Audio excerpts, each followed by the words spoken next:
Recording in progress. Madam Clerk, the time is 6 p.m.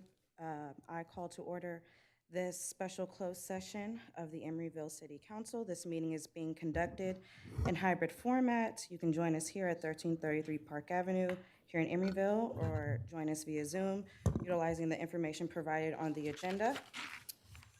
The City Council welcomes comments, including criticisms about policies, procedures, programs, or services of the city or the acts of or omissions of the City Council. Speakers shall not use threatening, profane, or abusive language which disrupts, disturbs, or otherwise impedes the orderly conduct of a City Council, successor, agency, management of Emeryville Service Authority, or related meeting.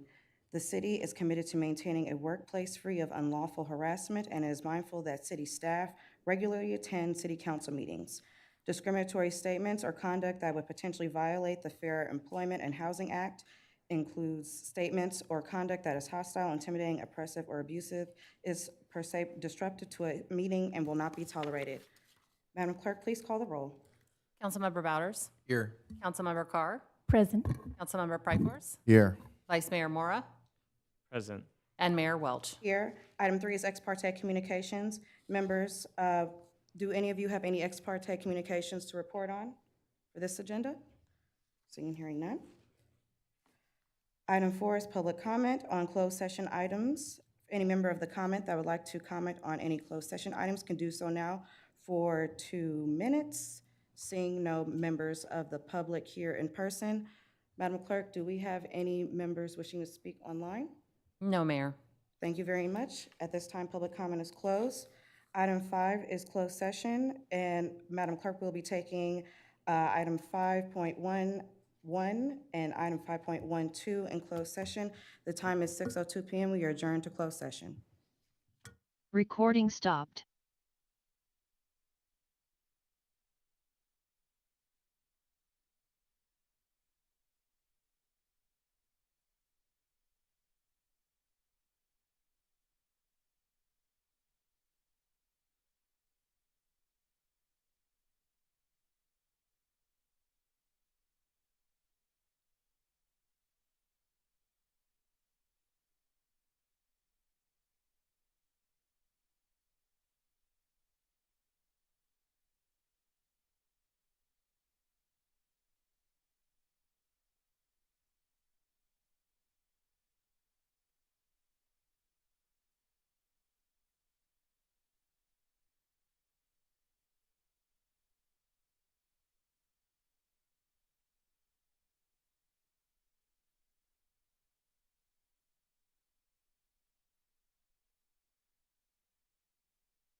Recording in progress.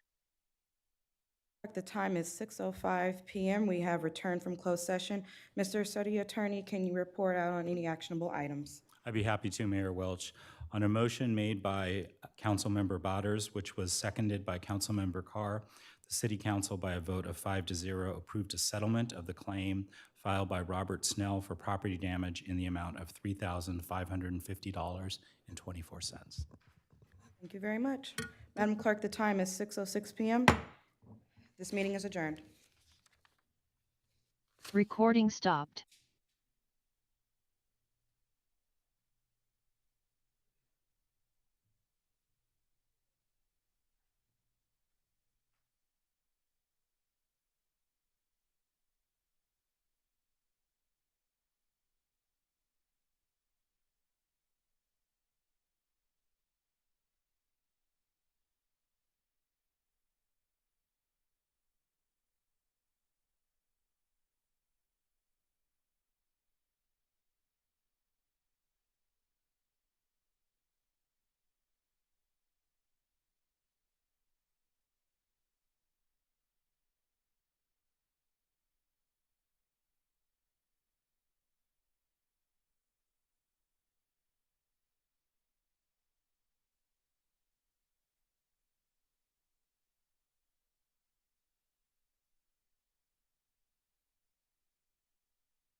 Recording in progress.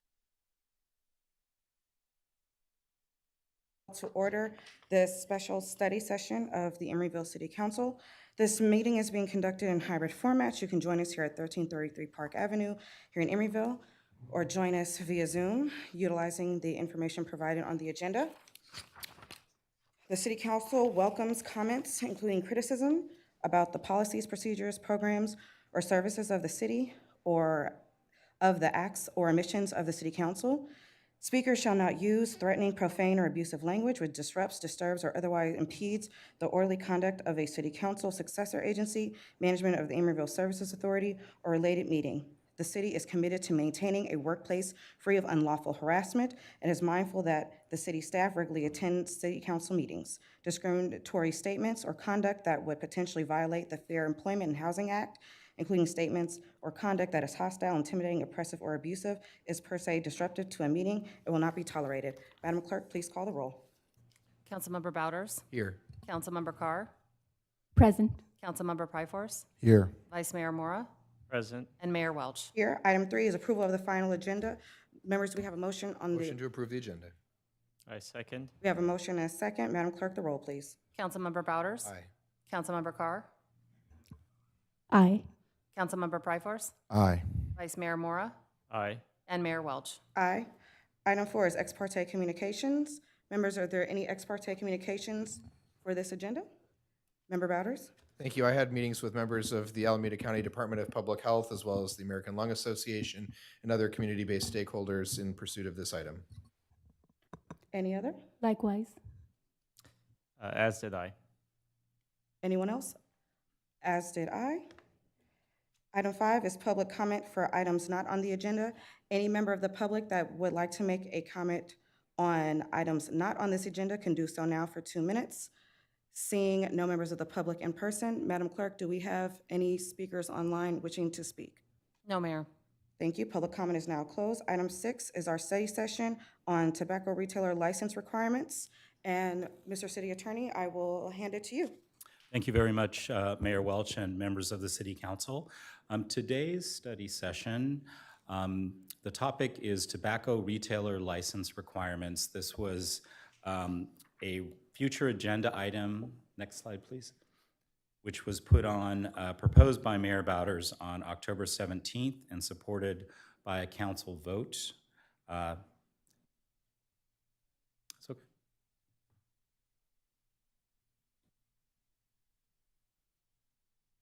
There we go.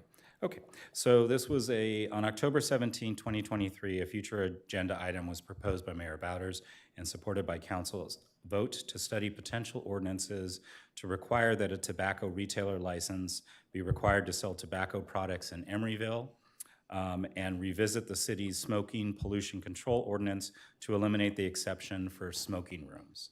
Next slide, please. By way of background, Emeryville is one of 2 cities in Alameda County that has not adopted a local tobacco retailer license requirement to sell tobacco products within city limits. Discussions were between the city attorney's office and staff from the Alameda County Public Health Department's Tobacco Control Program, the Public Health Law Center, the American Cancer Society, and the American Heart Association, as well as city staff, were all involved in helping to develop a draft ordinance. The draft ordinance was modeled on the City of Albany's existing ordinance with some changes to reflect best practices. Next slide, please. The draft ordinance, which was attached to this agenda item, would require a tobacco retailer license for any person to sell, offer for sale, or offer to exchange for consideration tobacco products as defined in the ordinance, or tobacco paraphernalia as defined in the ordinance. It would require that a tobacco retailer operate at a fixed location. It would also require an application for a non-transferable license from each person with an ownership or managerial interest in tobacco retail business, and it would limit eligibility for a tobacco retailer license. Also, the draft ordinance would impose requirements and prohibitions on the sale of tobacco products, including the sale of flavored tobacco products and electronic smoking devices. Next slide, please. The draft ordinance would also impose limits on eligibility for a tobacco retailer license based on the location of the business and other prohibitions such as self-service displays and delivery sales. It would provide a process for suspension and revocation of a license. It would provide for penalties for selling tobacco products without a license and other violations of the ordinance. Currently, in the draft, we have an operative date of July 1st, 2024, which can be changed in order to provide educational outreach to the affected businesses regarding the new licensing requirements. Next slide, please. As part of this study session, there are 2 areas where staff request direction for the City Council that have not been included in the draft ordinance. The first area is, and the first question is whether a substantial change to a business operation should be included in the ordinance that would require, that would define a substantial change to a business operation to include the transfer of an existing location to a new proprietor. The second question is, should mandatory compliance monitoring by EPD be required given the as yet undetermined cost and staffing resources involved? Next slide, please. With respect to the question having to do with the transfer of existing location to a new proprietor, if such a transfer is considered a substantial change, tobacco retailers located in Emeryville, areas in Emeryville where a tobacco retailer license could not be issued, such as 1,000 feet of a youth-oriented facility, would be prohibited from receiving or renewing a license based on the fact that there's a change in ownership. As of February 29th, 2024, there are 14 businesses with state tobacco retailer licenses, and all of these locations are located within 1,000 feet of a youth-oriented facility. Next slide, please. The second question had to do with a mandatory compliance monitoring program. Direction is requested whether to include at least one compliance check of licensed tobacco retailer establishments every 12 months using persons between the ages of 18 and 20 who would enter the premises and attempt to purchase tobacco products. In addition, the police department would verify that tobacco retailers comply with all other licensing requirements. Although costs for this compliance monitoring could be recouped as part of the license fee, the police staff, time, and resources would be necessary to develop the program and conduct compliance checks. Next slide, please. Those were the 2 study session questions we have about the tobacco retailer license requirements. The second part of the presentation has to do with the smoking pollution control ordinance. As you recall, there was a request to eliminate smoking rooms. The draft ordinance that we've included in the agenda revises the definition for electronic smoking devices to make it consistent with both the tobacco retailer ordinance and the smoking pollution control ordinance, and adds new definitions for cigar and cigarette, which would apply to both this ordinance and the tobacco retailer or license ordinance. And we did so in order to make definitions consistent with the 2 different ordinances so that we're not dealing with different enforcement, different definitions, varying from ordinance to ordinance. In addition, the draft ordinance eliminates the private smokers lounge exception. So that's my presentation. Next slide, please. At this point, we'd be happy to answer any questions that you have about the draft ordinances, or if you want to open up for public comment, we can come back and address any public comment after. Thank you, Mr. Kennedy. Members, are there any clarifying questions for the city attorney before I call for public comment? Member Pryforce? City Attorney, may you, for the public, explain what private smokers lounge thing is? Yeah, Sure. appreciate it. I've never been in one, so I can't say from firsthand knowledge, but in the existing smoking pollution control ordinance, there is an exemption, and it's in 5-29.09 There is an across-the-board smoking lounges are prohibited, so smoking shall be prohibited in any smoking lounge within the city of Emeryville. But there's a carve-out that says unless such smoking lounge constitutes a private smoker's lounge at an owner-operated retail or wholesale tobacco shop under Labor Code Section 6404.5, and such smoking lounge does not share a wall, ceiling, or floor with a multi-unit resident, public place, or any area identified in another section of the ordinance. So apparently there are some existing tobacco retailer shops that might have private smoking lounges. I don't know why this was created, but it exists currently in the ordinance. Member Pryforce? And for clarification, does this also include sort of hookup bars or? So this is, yes, the smoking pollution control ordinance, I believe, already we're not substantially amending that existing ordinance other than adding definitions and eliminating these private smoker lounges, but I believe there's prohibitions on private hookah smoking bars as well, already in effect. Any other questions from any other members? Member Carr? Thank you, Mayor.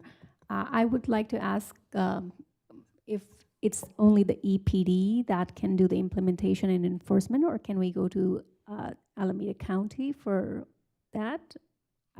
So as currently drafted, the city manager can designate another department to enforce provisions of the tobacco retailer license, but I'm not aware that the city could rely on non-city staff for enforcement purposes, since an administrative citation would be issued. There would also be suspension and revocation proceedings that potentially could be used, and typically you have city staff, enforcement staff, that are involved in those, since this is a city license that's issued.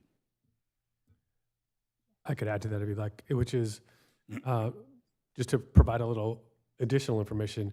I don't have a concern with us enforcing it on the city side, staff, EPD, and it could be my decision as to who in staff does that. There are various levels of support that can be offered from the county and other folks in regards to conducting those enforcement activities. So it's not a concern that I have. Thank you. Vice Mayor Moore, I saw you raise your hand. Yes. Could you elaborate on the youth-oriented facilities? Sure. So in the draft ordinance, there is a section, it's 5-42.09, that provides limits on eligibility for a tobacco retailer license. So if you are a new business, you want to sell tobacco products, one of the requirements is that no license may issue and no existing license may be renewed, with the exception of a subsection for existing tobacco retailers to authorize tobacco retailing within 1,000 feet of a youth-oriented facility as measured by a straight line from the nearest point of the property line of the parcel to the youth-oriented facility. There's also a definition of the youth-oriented facility in the draft ordinance, and I can say that it's fairly broad. A youth-oriented facility means a location or parcel in the city that is occupied by a private or public kindergarten, elementary, middle, junior high, or high school, a library that's open to the public, a playground that is open to the public, a youth center, defined as a facility where children ages 16 to 17 come together for programs and activities, a recreational facility open to the public, a park open to the public, and a licensed childcare facility or preschool. Thank you. Any other questions? Member Pryforce? One of the things growing up in New York that we saw a lot was because New York, different states have different laws as it relates to alcohol. And so in certain states, I believe there were the retail states, I believe New York is one of them, we have our liquor stores and our grocery stores separate. And so, so you cannot buy spirits or liquor at a grocery store where they're serving food. One of the things that they did to work around that was they would advertise hard liquor in those grocery stores, and that would sort of seduce potential customers to go to actual liquor stores. Is there anything in this that would prevent tobacco products from being advertised in any way within that 1,000 feet of a youth-oriented facility? No, this is a tobacco retailer license requirement, so it would be affect businesses that want to apply for a tobacco retailer license. So essentially, sorry, to clarify, so essentially a business that is applying, some of these businesses that we currently exist, when they're applying for a license, that they cannot, they don't have the ability to be able to sell or distribute these products. No, this would allow you to sell tobacco products. So if you obtained a license from the city of Emeryville, then you would be allowed to be a tobacco retailer and you'd be allowed to sell tobacco products. If you currently exist. Well, there's a grandfathering provision in there. As we said, there's 14 existing state licensed tobacco sales. And then there's a process by which a new business can apply for a tobacco retailer license, but they have to meet all the requirements of the ordinance. And that includes these proximities to certain other establishments, like you can't be a pharmacy and sell tobacco products. You can't be within 1,000 feet of a youth-oriented facility. You can't be within a certain proximity to other tobacco retailers. So there's a number of requirements that you have to meet in order to get a tobacco retailer license. You can't engage in delivery sales. It has to be on-site only. And all of those things there's certain requirements on display of price and other things, packaging. So you have to meet all those requirements in order to be eligible for a tobacco retailer license. And what I'm sharing or suggesting is, can one of those requirements also include not advertising tobacco-related products? We'd have to look at that from a legal standpoint. Okay. If you were a licensed tobacco product retailer, that you would be prohibited from advertising. Yes. Okay. I don't think we have. Well, what it says now in the tobacco retailer license is that they shall not display any advertising related to tobacco products or tobacco paraphernalia that promotes the sale or distribution of such products from their tobacco retailer's location, or that could lead to a reasonable consumer to believe that such products can be obtained at that location. So you're not allowed to do that if you don't have a license. Okay. But if you do have a license, you would be allowed to advertise. Okay, thank you. Any other clarifying questions from any other members? Member Carr. I would like to follow up on my first question that I had. I'm reading the fiscal impact. There doesn't seem to be much of a fiscal impact, but there is noted in the staff report that potential inclusion of mandatory compliance monitoring by the EPD as part of this licensing program would increase the staff resources required for implementation. Question number one, could our code enforcement officer help with the implementation? Then question number two, could we use the resources at the Alameda County Tobacco Control Program for maybe education and to clarify the ordinance? So the answer to the first question is possibly.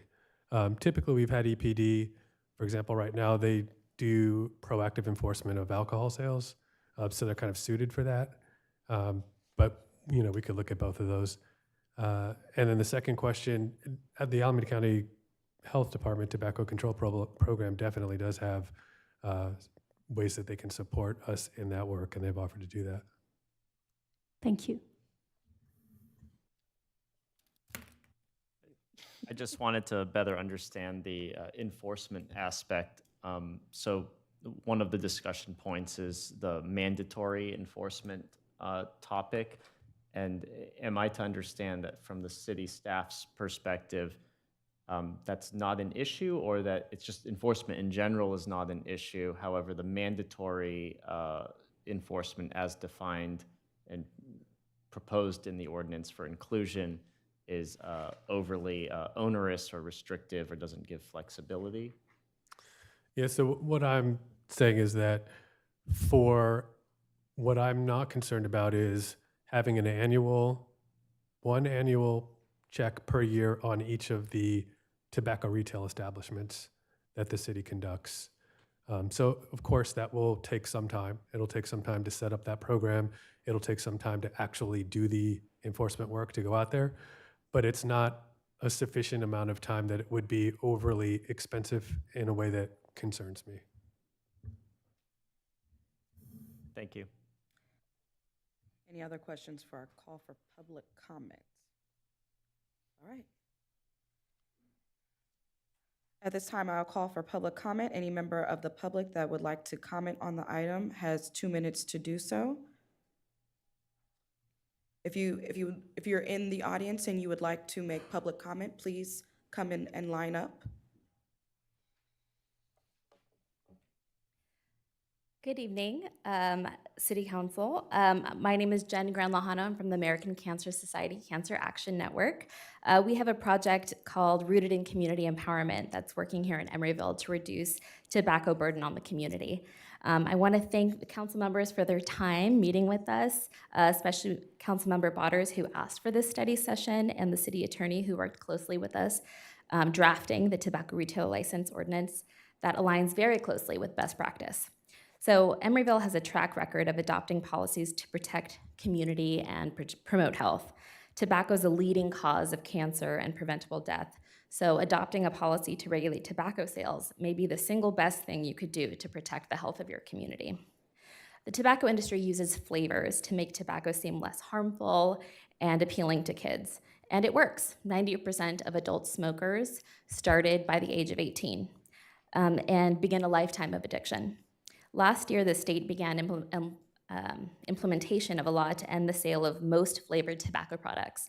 However, without enforcement at the local level, compliance is all over the place. In fact, our team recently visited Emeryville stores and found that all but one store are still selling illegal flavored tobacco products. A recent survey of Emeryville high school students shows that they find tobacco products easy to obtain, and a quarter of them have already started using tobacco. So to address this issue, evidence supports a tobacco retail license like the one recommended by staff tonight. There's at least one piece supported by best practice that is not in the draft ordinance, and that's those annual compliance checks. Without visiting stores to ensure that they're not selling illegal products and not selling to underage youth, there's no consequences for bad actors. Sounds like PD is already doing compliance for alcohol, and most stores that sell alcohol also sell tobacco, so it could potentially be done at the same time. All right, thank you. Thank you for your comment. Next speaker, please. Good evening, council members. I'm Liz Williams with Americans for Non-Smokers' Rights. I'm here to voice our support for the tobacco retailer licensing amendment or requirement here, along with the recommended sales provisions that would create a healthier retail environment overall for the community.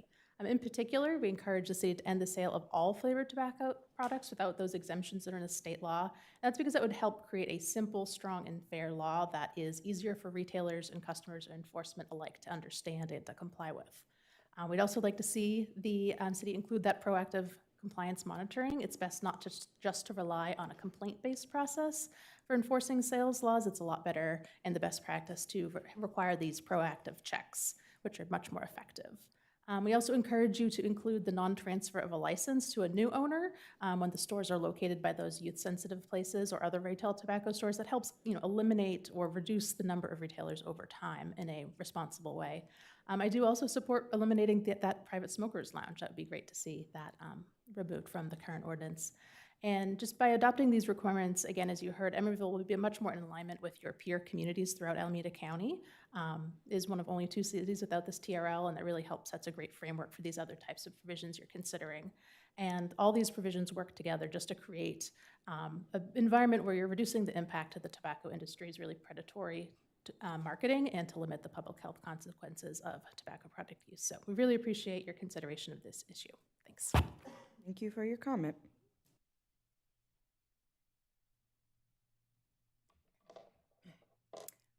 Hello, Mayor Welch and council members. My name is Latrice Eckford Martin, and I am an invested mother and community member. Thank you for seeking to address the harms of tobacco sales in the community of Emeryville by adopting a comprehensive tobacco retail licensing ordinance, including ending the sale of all flavored tobacco products and vapes.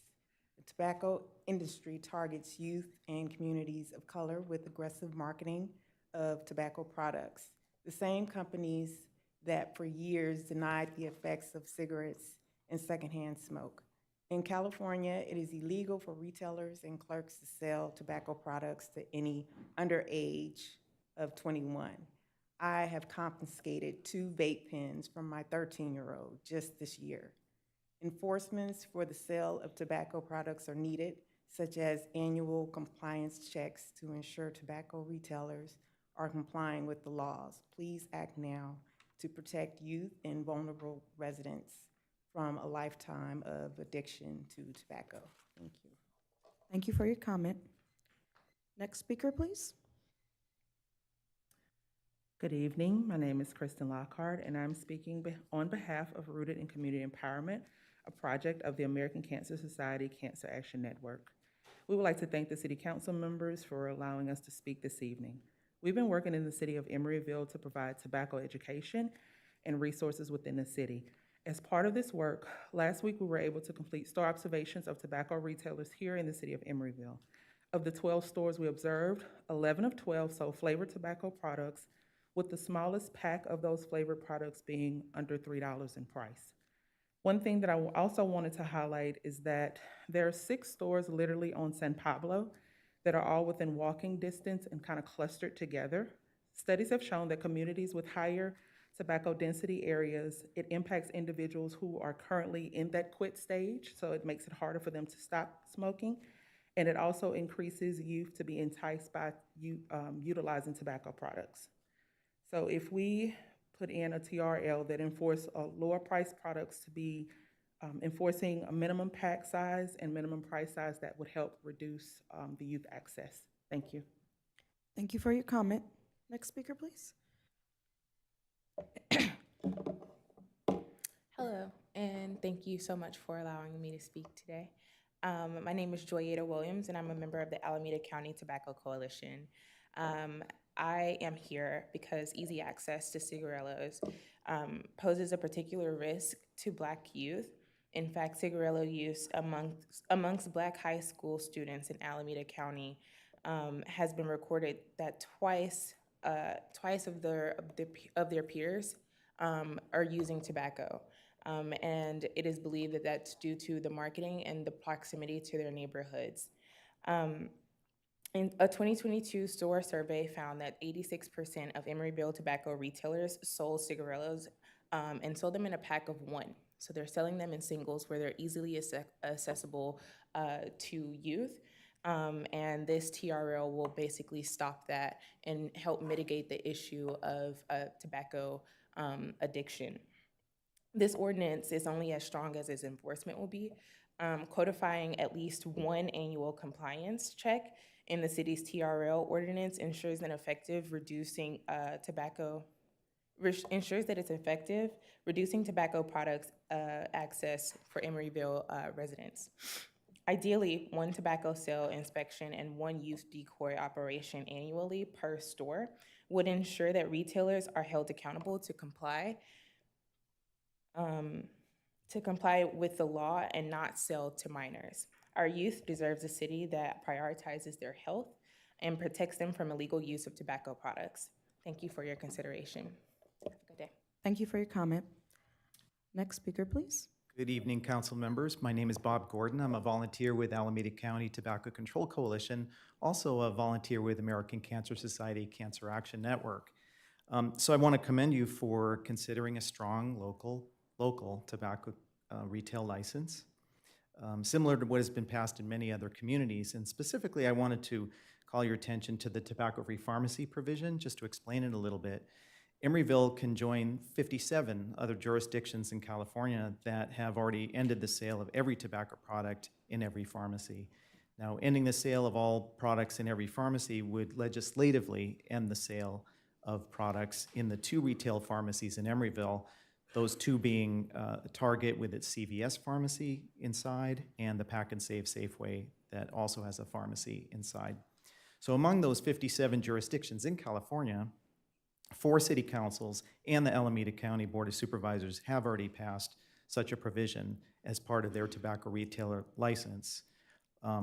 Those 4 city councils are Hayward, Oakland, Berkeley, the city of Alameda, and as aforementioned, unincorporated Alameda County passed by the Board of Supervisors. So council members do have the power to change what a pharmacy is for a whole generation of young people. A pharmacy is a place to get better, not to get cancer or heart disease or lung disease. So we hope you'll agree that in Emeryville, cigarettes and pharmacies don't mix. Thank you. Thank you for your comment. Next speaker, please. Hello, my name is Ariel Pringle. I'm a mother and a teacher and an educator, and putting a stop to selling tobacco in Emeryville would mean a great deal to my future children. Passing the retail license will deter youth from buying tobacco because some of the enforcements, like taking away single package tobacco products, would force stores to provide products in bulk, which would be too expensive for youth to buy. And this matters because 1 in 4 middle school age students have experience with vaping, and these vaping cartridges amount to 538 cigarettes. And 1 in 3 10th graders are saying that they use them. Which is why we need to pass the TRL and the ordinance in the city of Emeryville. Thank you. Thank you for your comment. Madam Clerk, are there any speakers online wishing to speak? Yes, Mayor. First speaker is Brian.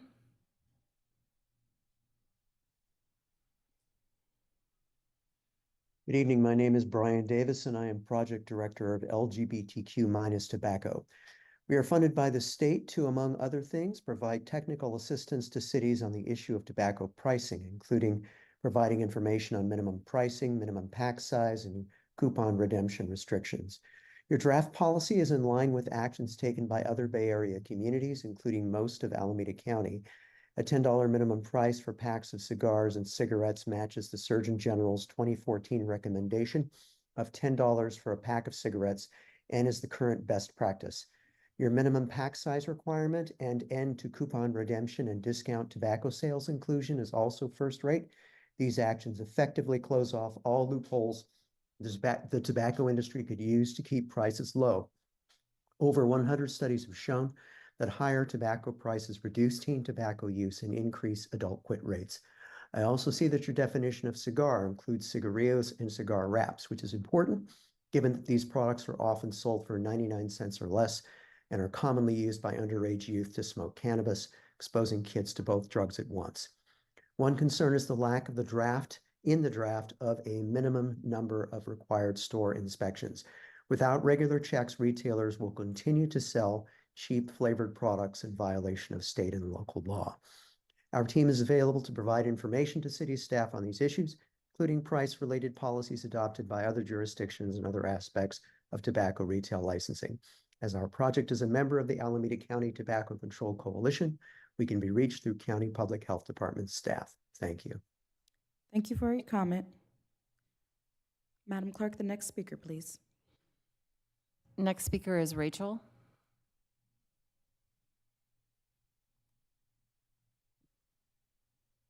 Good evening, Council. My name is Rachel Gratz-Lazarus, Senior Program Specialist with Alameda County Public Health Department's Tobacco Control Program. Our program provides information and education to jurisdictions throughout Alameda County considering tobacco control policies. While we do not lobby and cannot request any specific policy action, I did want to share with you the type of resources our program could offer to support TRL implementation in Emeryville, should the city decide to move forward with this policy. First, we can develop educational materials on how retailers can comply with adopted TRL ordinance regulations to mail to all tobacco retailers in the city. We can also conduct in-person one-on-one retailer education visits with each retailer in the city to clarify TRL requirements prior to the effective date, which supports retailer compliance. We're typically able to visit 15 stores per day, and with 14 tobacco retailers currently in Emeryville, this could be completed in about 1 day. We would be able to share sample TRL implementation materials with city staff, such as sample TRL applications, inspection checklists, and TRL web pages from other cities. We can also share resources to assist the city in setting an annual TRL fee to cover the cost of enforcement and implementation of the law. We can share product research on any ambiguously labeled tobacco products found for sale in the city to support enforcement in making flavored tobacco product determinations, as tobacco companies use ambiguously labeled products to circumvent flavored tobacco laws. We can also facilitate a connection to Eden Youth and Family Center, which trains youth decoys who could partner with the city enforcement to conduct decoy operations to ensure that retailers are not selling tobacco to minors. This support may be helpful as 2022 Stake Act data showed that 2 in 8, or 25% of Emeryville tobacco retailers inspected, sold tobacco to minors. We would also invite Emeryville TRL enforcement officials to participate in quarterly Alameda County Tobacco Retail Enforcement Network meetings, which support information sharing, best practices, and cross-jurisdictional partnerships with TRL enforcement officials across Alameda County and the Bay Area. I hope this information is helpful, and thank you for your leadership in discussing this important public health issue. Thank you for your comment. Next speaker, please. Next speaker is Blythe. Good evening, Mayor and Council. My name is Blythe Young. I'm the Community Advocacy Director for the American Heart Association. I want to start by thanking staff and council members who were able to meet with us in regards to drafting your policy. I also want to mention that I lived in Golden Gate and Longfellow for 9 years, and I have personally seen the growth of retailers along the Emeryville and Oakland border. I'm here today to ask you to include a minimum of 1 annual compliance check, ideally 2. The fee can be set to make the inspections cost neutral to the city. With only 14 retailers, annual compliance checks should not be time intensive. And being involved in enforcement specifically with tobacco retail licensing over the last 5 years, I have seen if you do not codify them, they simply will not happen. It's not for lack of intent, it's just for a lack of it's because of other priorities coming up. Without codifying, it would also be hard to justify including the cost in your license fee. Code enforcement could take on the compliance checks if staffing permits. In addition, if that's not possible, a community-based organization could conduct the checks through an MOU with the city. We have information on this that we would be happy to share with you. I know I mentioned it to a few of you that I was able to meet with, as well as your city attorney and city manager. And as mentioned, the county can help with education and the rollout of your ordinance, as well as helping with the implementation through their offer of quarterly enforcement calls where they can help troubleshoot any issues that you may be having. And I would also like you to request that you add language that a refusal of an inspection by a retailer is a violation of the ordinance. This is something that we've been seeing in other jurisdictions, and it would be best practice to include it in your policy. I truly hope to see Emeryville come forward with the strongest policy that follows best practice and meets the standard of your fellow jurisdictions throughout the county. I also hope to see a comprehensive flavored tobacco restriction that would match all other cities and unincorporated Alameda County. Thank you. Thank you for your comment. Next speaker, please, Madam Clerk. Next speaker is Camille.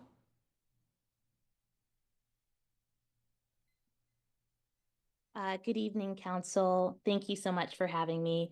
My name is Camille Cummings, and I am a member of the African American Tobacco Control Leadership Council. We're a national organization that advocates for the Black community and other communities of color who are often left out of life-saving public health legislation. I myself am a native of the Bay Area, and so I'm so happy that the city of Emeryville is bringing this forward. Several of my colleagues who have spoken have really hit it right on the head. I just want to add that commercial tobacco products kill when used as directed, full stop. This has negatively impacted African Americans and other vulnerable populations for decades. The tobacco industry uses predatory marketing tactics to specifically target the Black community.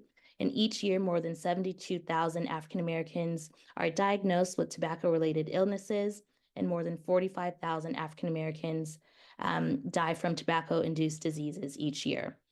There are more tobacco-related deaths in the United States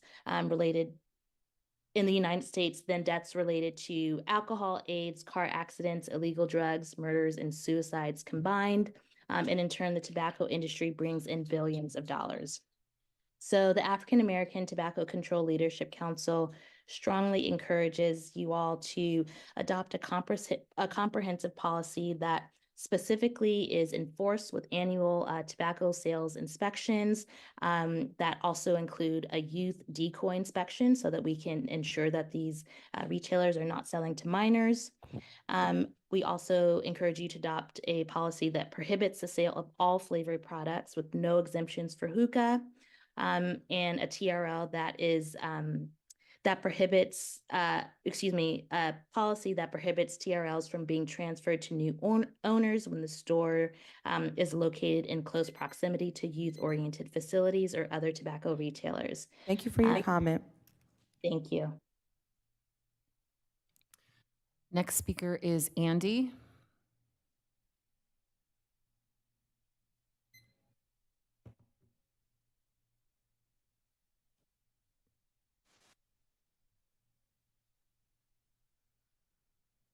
Hello, can you hear me? Yes, we can. Hello?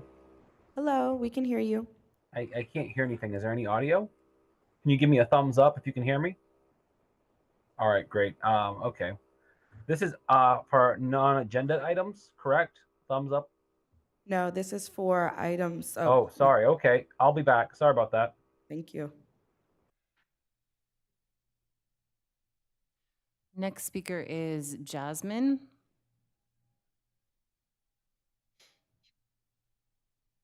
Hello, council members. Excuse, I have a sore throat.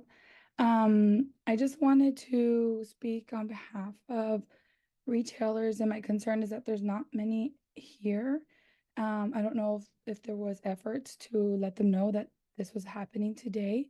But I would just like urge that the council members allow that TRL be transferable. To my understanding, a lot of these business or retailers, this is their investment, this is their retirement, and I don't know how much effect, or I don't know if you can provide information on how this will affect them to sell their business if it's not transferable.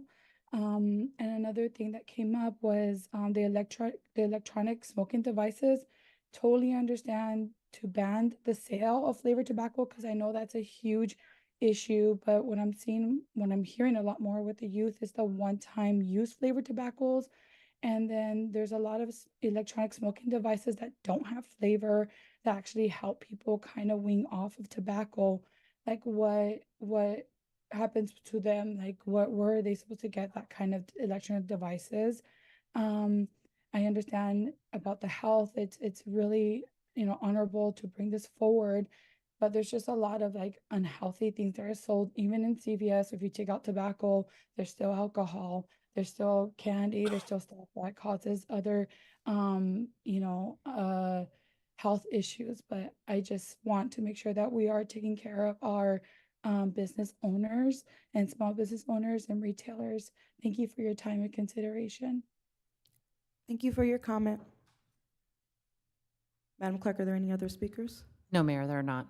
Thank you very much. Public comment is now closed. Members, I turn it back over to discussion. Member Bowders.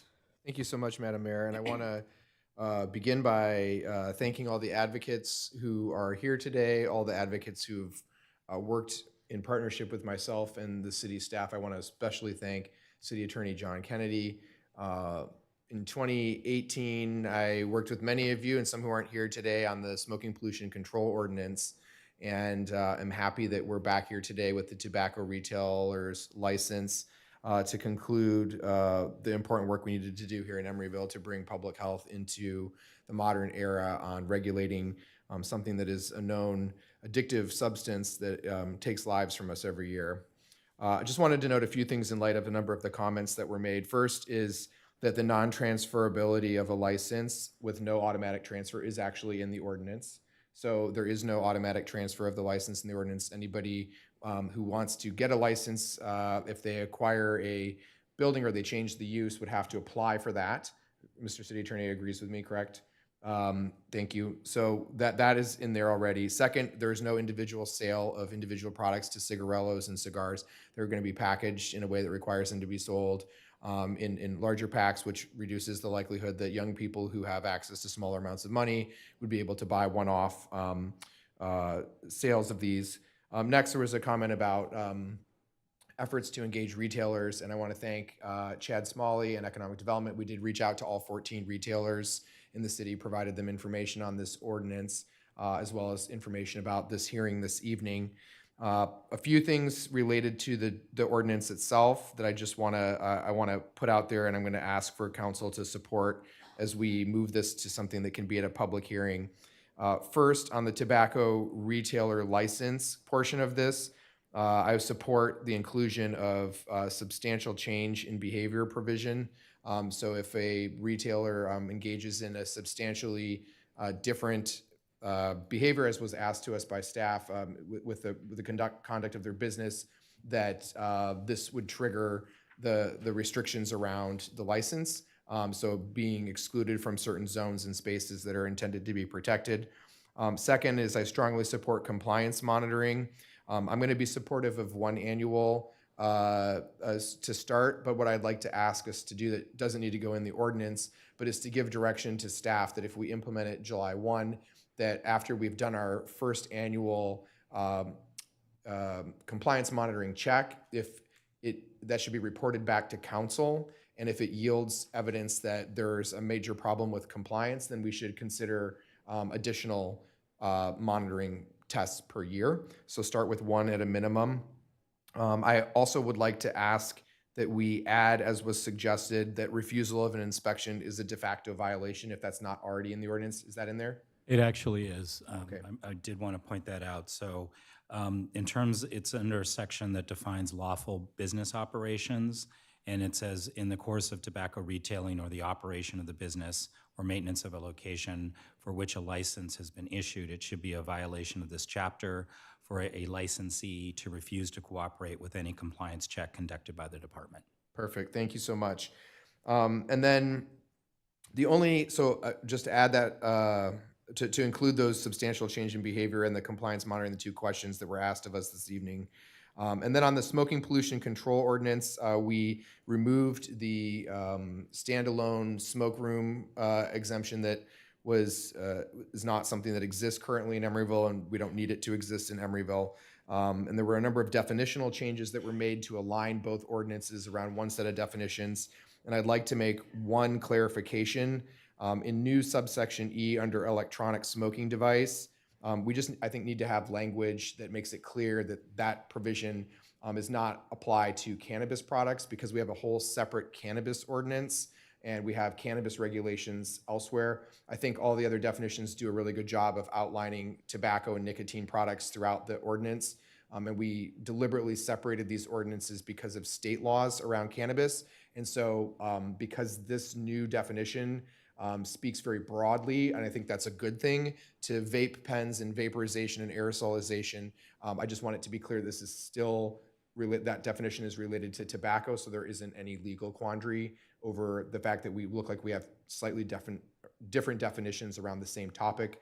I know that one's in a tobacco ordinance and one's in a cannabis ordinance, but I just would like to have that clarification, please. So I just want to thank all the advocates for your important work to protect public health, for coming out this evening to our meeting and being supportive and really improving the health of people in Emeryville, especially young people who need to be guided away from the maladies that come from being addicted to smoking. I grew up in a household where my extended family lived with my grandparents when I was a child. Everybody smoked. And I breathed secondhand smoke most of my young adulthood, and really didn't realize how much it impacted me until I lived in my own place and I tasted food differently. My clothes smelled different. Like the air in my home smelled different. It was very eye-opening to me. I also lived in a type of community where you could sit down at a restaurant and they would ask you smoking or non. And there were these fake half walls between all the booths, and somehow my side of the booth was the non-smoking, but it was amazing to me that somehow the smoking side found its way into my lunch. every time. So having grown up around this issue, it's just a really important issue that we can do something about. And I appreciate you all for doing that every day, and especially to the community members and the mother who came this evening. I just really appreciate you stepping up for the public, and not just for your children or for your neighborhood, but like you're here for the public tonight, and I really appreciate that. So those are my asks, and I hope to hear from others on council that they're supportive of those as well. Thank you, Mayor. Thank you. Vice Mayor? I just wanted to echo the thanks to the advocates and the public commenters. Honestly, it's a very eye-opening, the findings, the availability of the flavored tobacco, the non-compliance that's currently happening in Emeryville. I'm shocked, a little bit ashamed on behalf of the city that this problem has gotten so bad and that we don't have something in place. So I think that speaks to the urgency of doing something. To Member Bowder's points, I do support the compliance, the mandatory compliance monitoring. It sounds like there are also resources to augment that. So I would encourage staff to seek out additional financial support. It would be the annual at a minimum, but consider going up from there, especially upon finding non-compliance. The refusal of inspection, I do support. Same with the clarification on cannabis products. I would just like to ask Member Bowders to elaborate a bit on the substantial change of behavior. I didn't quite follow that. Yeah. May I be recognized? Yes. Thank you, Madam Mayor. So in the staff report, let me just pull it up real quick. In the staff report, we were asked a question which says, sorry, it's loading. Okay, so it says the question is whether we wish to define, quote, substantial change to a business operation to include the transfer of an existing location to a new proprietor. So if so, the tobacco retailers located in the city the retail license cannot be issued in the zones where the 1,000 square foot or the 1,000 foot youth-oriented facility is defined. It would be prohibited from receiving or renewing a license if the business is transferred to a new proprietor. So if I am grandfathered in a zone where it would otherwise be precluded, and I then wish to transfer it to you, the license, it would not be allowed to be transferred. It would essentially, end the existence of the license in that zone. Could I respond? Yeah, so I do support that. I'm just imagining a retailer, next to near our high school, just operating that location in perpetuity from one owner to the next. I think that would be a terrible outcome. And the last point I wanted to make earlier, there was one commenter talked about a pharmacy restriction, and I'm curious if we had explored that or if staff has any thoughts on that. It's in there. Thank you, Councilmember Mora. There actually is a restriction already. It wouldn't affect existing retailers. They're grandfathered in, as Councilmember Botters mentioned, but any pharmacy would be not eligible for a new license. I see. So Target would effectively continue to sell cigarettes for the foreseeable future. Is that right? Target is in Oakland. Ah, okay. But yes, if you have a pharmacy in the city of Emeryville, it says no license may be issued and no existing license may be renewed to authorize tobacco retailing in a pharmacy. So if you add that restriction on substantial change to include a new owner or manager, then those grandfathered pharmacies could no longer sell tobacco if there was a new owner or manager. Got it. Thank you for the clarifications. There is a pharmacy in Safeway, though, to know. That's the one. I see. So Safeway. All right. Any other comments from members? Member Clark? Thank you, Mayor. I have a point of clarification on the annual compliance check.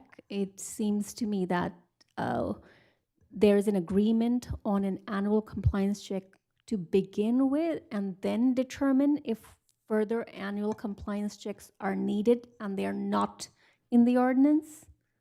So my point is that there was a request made by one speaker to do 2 per year. And I think from a launch point and a management perspective, the best thing to do would be to do 1.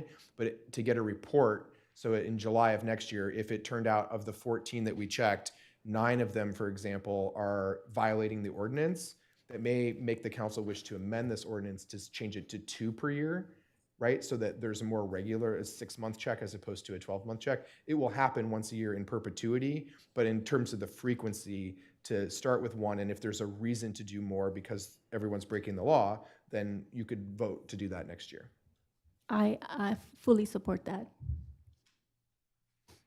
Member Pryforce, did you have anything to add? Thank you, Madam Mayor. Yeah, I'm very supportive of everything that everyone has said and shared. My concern is that the industry will pivot and change. And I tested it out because I clear of putting in my credit card information, I just ordered tobacco to be delivered here, right? And so, which is one of the reasons why what I shared about advertising, and because advertising with retailers can look like a QR code, and it could say just scan here, and we will, and so those retailers will receive money for advertising these tobacco products, those tobacco-related products, and then they'll find a way to distribute to within Emeryville. Interestingly enough, they asked me if I was 21 years of age. Of course, there was no check, and so I said yes. But they did ask me, and they did a location check if I was in Los Angeles. So apparently there is something in Los Angeles that prevents that kind of distribution, which I think we should look at. As it relates to everything so far, I think this is a really good step in the right direction of dealing with this issue. I would love to extend this when it comes to protecting our babies. And thank you for all the BIPOC, Black and Brown organizations and leaders who also were a part of this. Thank you for being a very inclusive movement to get this stuff out of our streets. But I am concerned about cannabis and cannabis products as well for minors. And so, because when they're vaping, you don't know what's in there until you do, right? And so, so I am concerned about that, and I hope that we will also be leaning on our cannabis industry to prevent, to protect our young people as well. But so far, everything I'm hearing, I am fully in support of, and hopefully we can perhaps revisit this and create something a little more future-proof because they will pivot. Thank you. Thank you. Anyone else? Well, I don't want to keep us too long. I just want to echo the sentiments from my fellow council members. Thank you, Member Bowders, for bringing this forth. As a parent, I was very concerned to hear that a quarter of Emory students actually are engaging with vaping. Growing up, it was in the early 90s, the late 1900s, as they now call it. The stress was around not smoking, and we saw commercials, and there was a full-on campaign advertising against smoking, and I think that really helped my generation. And we saw, even with Member Pryforce's point, how the pivot changed, society pivoted around smoking being something that was widely accepted to something that was very much frowned upon. Living in the state of California, we saw a lot of those changes really before a lot of the country did. And I think that really helped my generation not engage with tobacco use as much. But of course, we have seen the pivot and flavored tobacco, vaping, that moves away from some of those less accepted impacts of smoking, such as the smell. People don't like to smell like cigarettes. They don't like to smell like traditional tobacco. So having tobacco products that smell like candy or bubble gum or flowers, very fragrant, make it very appealing to a new generation, even though we know the impacts of tobacco and nicotine addiction are still very much there. I lost both of my father's parents to health complications due to tobacco use. My grandfather actually passed away before I was born. My grandmother passed away when I was 9 at the very younger age of 71. And I think about if she had not utilized cigarettes, how long could she have lived? You know, what could she have lived 20 years longer to see so much of me and my cousins and her grandchildren, some of her great-grandchildren grow up. And so we know the impacts of tobacco. Many of us have personal experiences with how tobacco has impacted our families. Another piece that I was really concerned about was just that cluster. We had Kristen speaking about up on San Pablo, that cluster of 6. And I think about what's going on San Pablo, who lives on San Pablo, and we know many of our residents of color live there, many of our residents who have lower incomes, and I thought about the targeting of the tobacco industry on communities of color, on lower income households, on youth, and how we, even in our very small city, how we have evidence of that just on our own corridor. And so I appreciate all of the work and the research that has gone into this to really be in alignment with our Emeryville values as far as health and wellness and protection, and this being a place where people can live and thrive. We talk so much about infrastructure and housing and transportation, but this is healthcare. This is about protecting our youth and protecting vulnerable populations from being targeted by the tobacco industry. And I am in supportive of the points Member Bowders made, along with my fellow council members, and just thank you all for your work and coming and joining us here this evening. And does staff feel that they have what they need? Yes, we do. Thank you. All right. Well, we don't have anything else on this agenda. Thank you for coming. Thank you. Yes, thank you, everyone. Madam Clerk, the time is 7:17. This meeting is adjourned.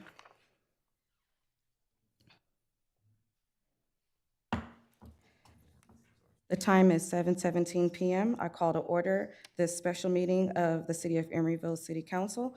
This meeting is being conducted in hybrid format. You can join us here at 1333 Park Avenue here in Emeryville, or you can join us via Zoom using the information provided on the agenda. The City Council welcomes comments, including criticism about policies, procedures, and programs or services of the city, or the acts or omissions of the City Council. Speakers shall not use threatening, profane, or abusive language which disrupts, disturbs, or otherwise impedes the orderly conduct of a City Council, successor agency, management of Emeryville Service Authority, or related meeting. The city is committed to maintaining a workplace free of unlawful harassment and is mindful that city staff regularly attend City Council meetings. Discriminatory statements or conduct that would potentially violate the Fair Employment and Housing Act, for example, statements or conduct that is hostile, intimidating, oppressive, or abusive, is per se disruptive to a meeting and will not be tolerated. Madam Clerk, could you please call the roll? Councilmember Bowders? Here. Councilmember Carr? Present. Councilmember Pryforce? Here. Vice Mayor Mora? Present. And Mayor Welch. Here. Item 3 is approval of the final agenda. Do we have a motion on the final agenda? Motion to approve the agenda. I second. We have a motion and a second. Madam Clerk, the roll, please. Councilmember Bowders? Aye. Councilmember Carr? Aye. Councilmember Pryforce? Aye. Vice Mayor Mora? Aye. And Mayor Welch. Aye. Item 4 is ex parte communications. Members, do any of you have any ex parte communications regarding this agenda? Thank you. Item 5 is public comment for items not on this agenda. Any member of the public that would like to make a comment on items not on this agenda can do so now for 2 minutes. Is this the regular meeting or is this a special meeting? This is a special meeting. Okay. So everybody just heard the mayor just expressed a new prohibition against using profanity here in the council chambers at public meetings. And that was done because, well, we had some Nazis making comments, racist file comments. And so the city of Emeryville's response to some Nazis coming here and speaking is to curtail the citizens' free speech rights. We have a constitutional right to use profanity. It's there's actually been a Supreme Court case on this. It's Cohen versus California, where the word fuck came before the Supreme Court because a city, I think it was Santa Monica, wanted to make it illegal to use the word in public at public meetings. And the California Supreme Court ruled in favor of the citizens being able to use the word fuck. So to this new prohibition where we're not allowed to use profanity, I say fuck that. And so I'm challenging the mayor and the rest of the council, try to stop me. You guys use profanity all the time. I've heard the mayor use it. I've heard Councilmember Bowders use profanity here in these chambers, but we're not allowed to use it? Fuck that. If you can use it, we can use it. So I need the city attorney to strip the word profanity out of this new prohibition because that's unconstitutional. We're guaranteed, constitutionally guaranteed right to use it, and that we're gonna observe the Constitution here in Emeryville. And I'm not gonna let some fucking Nazis stop me being able to use the word fuck or shit or any other profane word that I wanna use. So Nazis are not gonna drive out our free speech rights. Change that, thank you. Thank you for your comment. Madam Clerk, do we have any speakers online? Yes, Mayor. First speaker is Wyatt.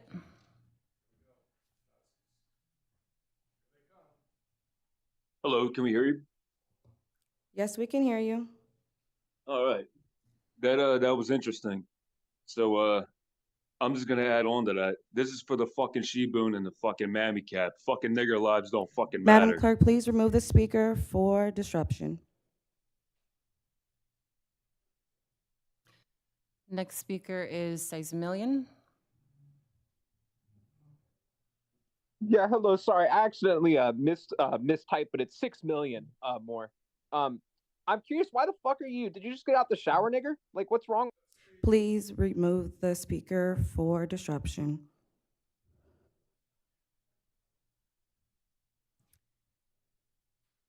Next speaker is Judy.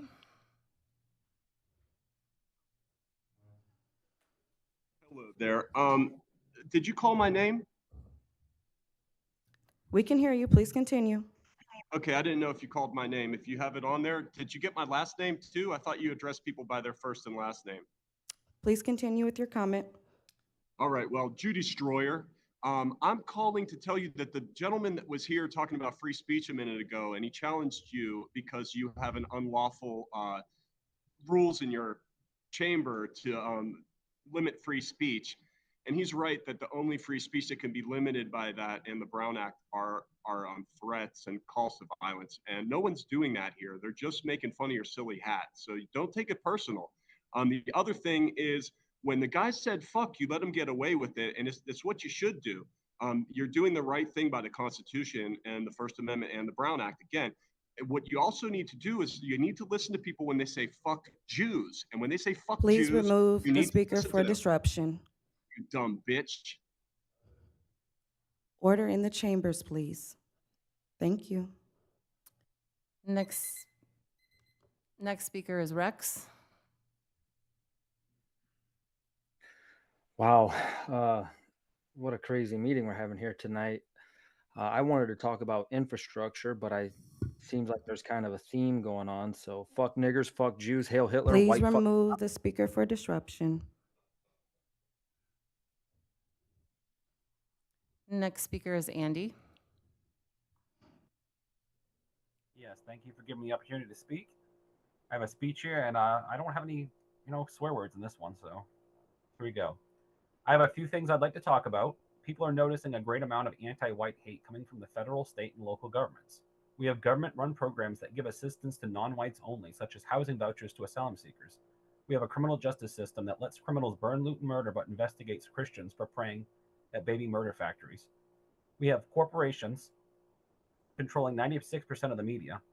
How can white people be fairly treated when the whole system is rigged against us? How can we be expected to want to live in a society that puts a target on our backs? I'm calling for the council to pass a resolution condemning the rise in anti-white hate.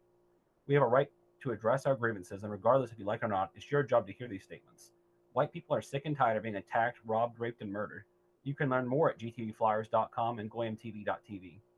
I want to tell the story of Shannon Christian and Christopher Newsom of Knoxville, Tennessee. They were a happy white couple in their early 20s. They were murdered on January 6, 2007. The horror started when they were carjacked and taken to a rental house. Both were raped, tortured, and ultimately murdered. Shannon died after hours of sexual torture. She sustained a severe head injury and had bleach poured down her throat and her body scrubbed to remove DNA evidence. Christopher was sodomized with an object and raped by a minimum of one perpetrator. He was then taken to a set of railroad tracks where he was forced to walk barefoot to a location where he was murdered. He was blindfolded with a bandana and gagged with a sock. He wore only a shirt and his underwear. After his murders, the kidnappers set Christopher's body on fire. The criminals were, you guess it, 4 black men and a woman. In Northville, Michigan, a group of blacks lured a white family to a home with a Facebook Marketplace ad. They then proceeded to hold a 1-year-old baby and the father at gunpoint while they raped the mother. You tell me how this is acceptable in our country for a woman to be raped by violent criminals. And just a few weeks ago at Hazelwood High School in Missouri, a white teenage girl was beaten by a black savage to the point of being hospitalized in critical condition. She had her head bashed on the concrete multiple times during the attack. Multiple blacks were seen acting out in a bloodthirsty rage. These types of attacks are the new normal for us whites, and I'm sick of it. I can't condone violence against the blacks for the way they treat us, but I won't be surprised when whites finally drive them out of this country peacefully. It's great to see the massive amount of red pilling going on here tonight. People like to pretend that, oh, it's just the Zionists killing the kids in Palestine. No, it's the Jews, stupid. Jews absolutely hate non-Jews. Thank you for your comment. Fuck you, nigger. Next speaker is Jim. Yeah, I'd like the council to consider banning the ADL, not TikTok, and that I'm basing that opinion on the fact that Jews did 9/11.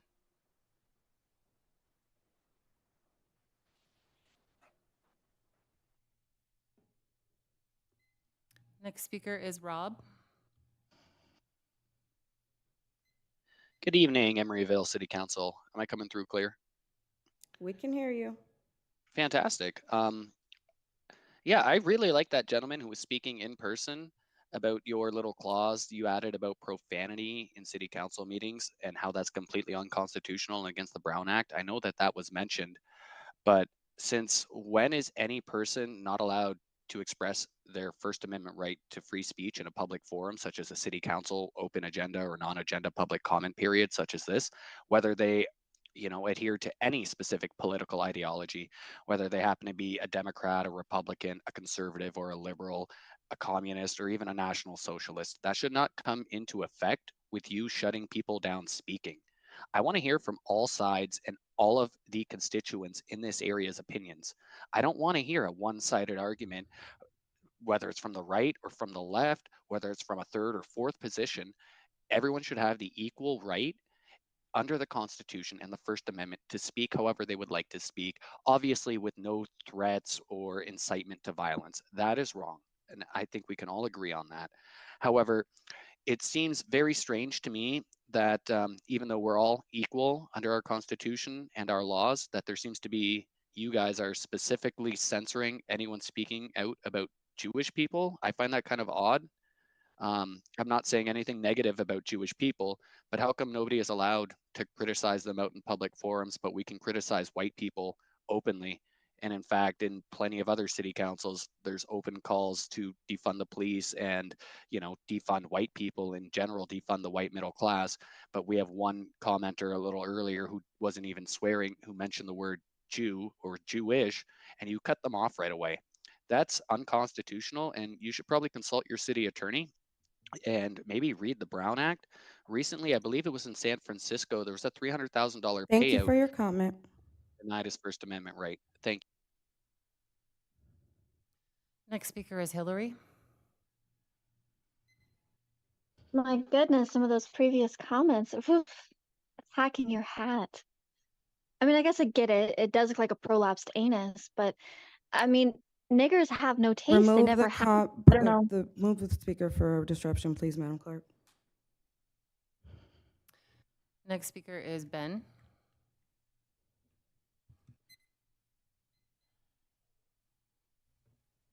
Yes, hello. I would like to speak today about the United States Constitution and the fact that America was fought for by brave men, and that's why we have the Constitution in the first place. We are a free country, or we're supposed to be.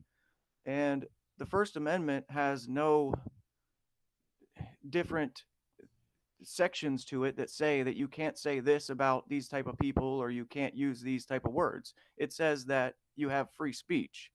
The Second Amendment is so that people can protect themselves against tyranny. That's plain and simple. The British officers were occupying Americans and they were going into their homes and taking anything that they wanted from them. Now, many states have emergency orders on their books as laws that say that they can come and do the same thing. And that is unconstitutional as well. But these men who just happen to be among a lot of us people that are here, their family fought for these things and handed these down over generations, are laws that we care a lot about. And it just hurts us when other people are willing to discard them when they have no skin in the game, it seems like. These men made great sacrifices at tremendous risk to themselves and in face of the British Empire, whom at the time was the most powerful empire on the face of the earth. These British officers, like I said, occupied the homes of the American residents during the Revolution. And this is why we have the Constitution. I will reiterate. The British also attempted to disarm the colonists on multiple occasions so that their occupation could go over more smoothly and they can take the opportunity of armed resistance off the table. This serves as a stark reminder to us now that the ability of brave men to organize, speak out against, and take up arms against their oppressors was deliberately included into the Constitution for good reason, because those who drafted our Constitution knew that without these rights, the citizenry would be doomed to servitude time and time again with no manner of recourse or recompense against those who would so dishonorably subjugate them. In other words, we have these amendments for a good reason. Now, the great philosopher Voltaire once said, and I paraphrase, I may disagree with what a man has to say, but I will fight to the death Thank you for for his your right comment. to speak his. Next speaker is Rebecca. Yes, hi there, City Council. How are we doing today? Okay, well, I would like to speak on the anti-Semitism that people in the Jewish community are facing. So I myself, I'm a transgender Jewish person, and I've actually received some flyers at my doorstep, and these flyers have included some blasphemous claims against the Jewish community that I would like to read aloud. These state that that 6 Jewish corporations own 96% of the media. That the COVID agenda is Jewish, and that includes the CDC director, the CDC chief of staff, the CDC chief medical officer. It's saying that they're all Jewish. It's saying that the slave trade was Jewish, the gun control is Jewish. I mean, everyone that works at Disney is, I guess, Jewish. And abortion, pornography, hookup culture, all of these dating apps. It even says that they suck baby penis. And I mean, I wouldn't believe any of this, but I mean, I looked it up and it's all true. It's saying that the LGBTQ movement is completely Jewish. Mass immigration, all of the NGOs that promote illegal and legal immigration into our country are Jewish. It's saying that the Trump campaign is completely funded by Jews. Quiet. 80% of Joe Biden's cabinet is Jewish. Madam Clerk, It says that please remove the mass speaker for disruption. Next speaker is Chad.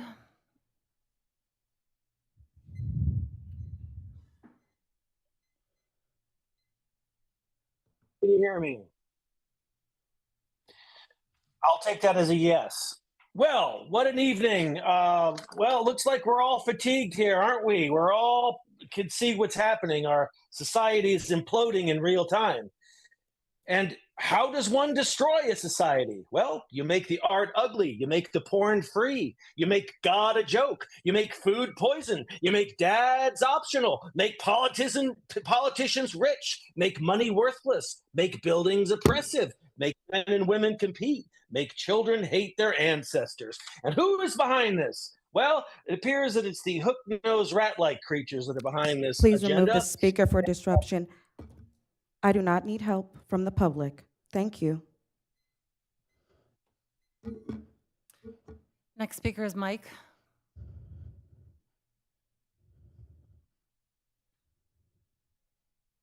Hello there. What I'm calling for is that First Amendment doesn't let you do what you're doing by cutting people's speech off, even though the Jews might be telling you with their ADL that you need to shut people's speech off when they talk about your silly hats. You're not allowed to do that. Another thing you're not allowed to do, no matter how many black people are on your board or city council, you're not allowed to be racist and use race as a factor in distributing your government resources. That's been proven over and over. So you can go ahead and get done with that. Things need to be equal around here. Free speech is for everybody, not just that bald guy walking around in there. Everybody should be able to say fuck. And if they want to say fuck Jews 100 times, they can say fuck Jews. They can say fuck your silly hat. They can say fuck the dude standing up over there in the corner. Anything Madam people Clerk, want to please say. remove the speaker for disruption. Next speaker is Annalise.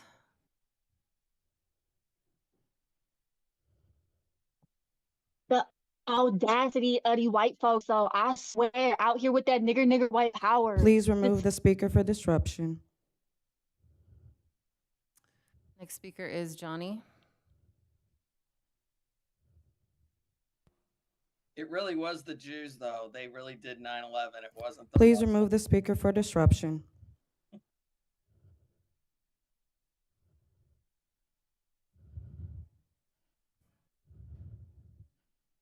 Next speaker is Shlomo. Yes, hello. Can you hear me? Yes, well, it's just disgusting, this anti-Semitic stuff going on. I'm a second-generation Holocaust survivor, and it's just terrible. They made soap out of my brother, and it was just terrible. They stole my sister's shoes. It's not good at all. My parents lost their wedding rings. I go back to Auschwitz every once in a while, and I just look at the pile of shoes, and it just makes me cry. But I want to tell these goys they're never going to stop us from doing direct oral suctioning. Metzibah pay is our traditions, and we're going to keep it that way. So what? We do circumcisions, and then we use our mouths on the baby. Please remove the speaker for disruption. Next speaker is Tyrese. Hey, Shaniqua, hey, girl, hey, can I get your number? You be looking beautiful, my girl. Goddamn. Hey, I'm sorry about all them Nazis and shit that be in here, but my niggas, man, I don't know Please how remove we the feel speaker about for this. I think disruption. we need to go back to Africa.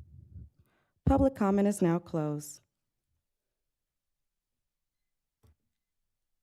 We have 4 action items, starting with item 6.1, Bicycle and Pedestrian Advisory Committee Annual Report on Committee Goals.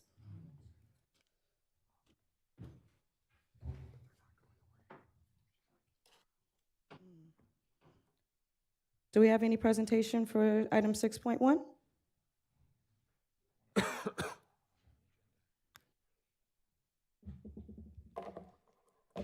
Good evening. Good evening. My name is Jordan Wax. I'm the current chair of the Bicycle Pedestrian Advisory Committee, and this is our annual report. I see that we're running a little behind today, so I'll go through this quickly if that's all right. All right. Who's running the slides? Madam Clerk has the slides. Oh, okay. Thank you. This is the BPAC's purpose. We're here to provide input and recommendations regarding city policies, priorities, feedback related to the city's bicycle pedestrian plan and related initiative. Next slide, please. And our goals and principles are work with the city council and city staff to improve access, infrastructure, and safety for people who ride a bike, walk, roll, or take transit in Emeryville. Next slide, please.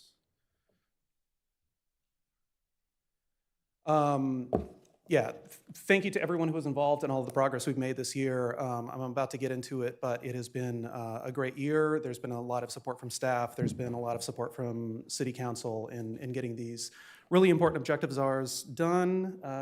Let's start talking about those. Next slide, please. All right, so here are our main accomplishments for 2023. The active transportation plan, this is something that a lot of bodies worked on. There was a lot of work by staff as well as consultants. The BPAC helped work on this extensively, and we're very proud of the results. The wayfinding program is something that we've been asking for a long time, and thanks to the approval for funding to let consultants work on this. We finally have a plan. There was a lot of work by staff, by the consultants, and a lot of meetings with the BPAC from beginning to end. This plan is not, it's now in some stages beyond the BPAC as far as polishing it up, and it's getting ready for like actual implementation. The updated objective standards, this was of course in response to California law. Everybody in the city's been dealing with this. The BPAC is not alone in this, but that was another effective process that we worked on quite a bit. Next slide, please. So our priorities for 2024. Now comes the actual implementation, planning for active transportation enhancements. Of course, this is an ongoing process. You can't just put down an active transportation plan and have everything fall into place. There's a lot of review that has to take place. And this is one of our top priorities. Improve diversity engagement with the BPAC. The BPAC does a lot of work that has a direct impact on the built environment in Emeryville. It benefits a lot from a variety of perspectives. We are not only demographically pretty narrow on the committee, but we're also a little narrow in mode of transportation. Almost everybody uses a bicycle. No one, as far as I know, relies on a wheelchair or other mobility device. And as far as I know, we don't have any roller skaters. I'm working on that last part, and as soon as my shoulder heals, I'm gonna keep working on it. The Powell-Christie intersection, this is something that was one of our top priorities previously. This has just been bumped down to a regular priority because there's a lot of work pending on this, but this is something that the BPAC wants to express that this is still very important. The marina, of course, is one of our best pieces of pedestrian infrastructure in the city, and one of the things that, of course, has been holding it back over the years is the fact that there is a very hostile intersection at Powell-Christie between most of Emeryville and the marina. And so we still find this very important, but we see that there is forward progress and that there was work pending. Wayfinding, as I said earlier, this is something that still requires implementation, and we are very much looking forward to that. And of course, we are interested in enabling micromobility in Emeryville. Next slide, please. Education. Identify educational and informational barriers for increased pedestrian and cycle access in Emeryville and propose solutions with the goal of encouraging more biking and walking in the city. Pretty self-explanatory, sort of an ongoing goal of ours. The Complete Streets policy, it is already in the ATP that this is going to happen. So this is basically just the BPAC saying we're ready for it. Communication and engagement.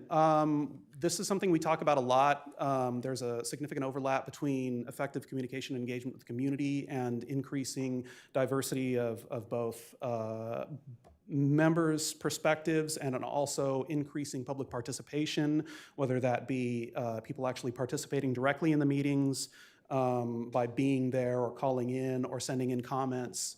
These are things that, like, for as much important work as the BPAC does, we definitely don't feel like we're getting enough perspectives. So we want to enhance that, and something that we're adding to this is the focus on the Greenway, which is a 20-year project that has reached a certain major milestone of completion and now runs most of the length of our city.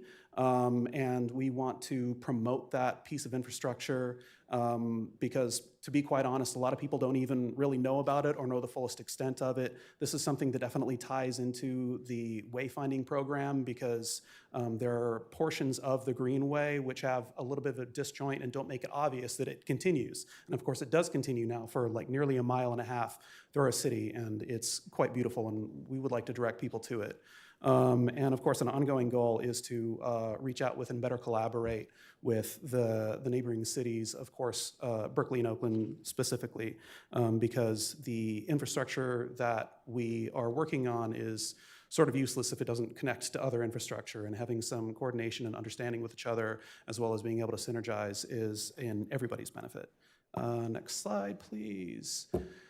So we have two highlighted priorities this year.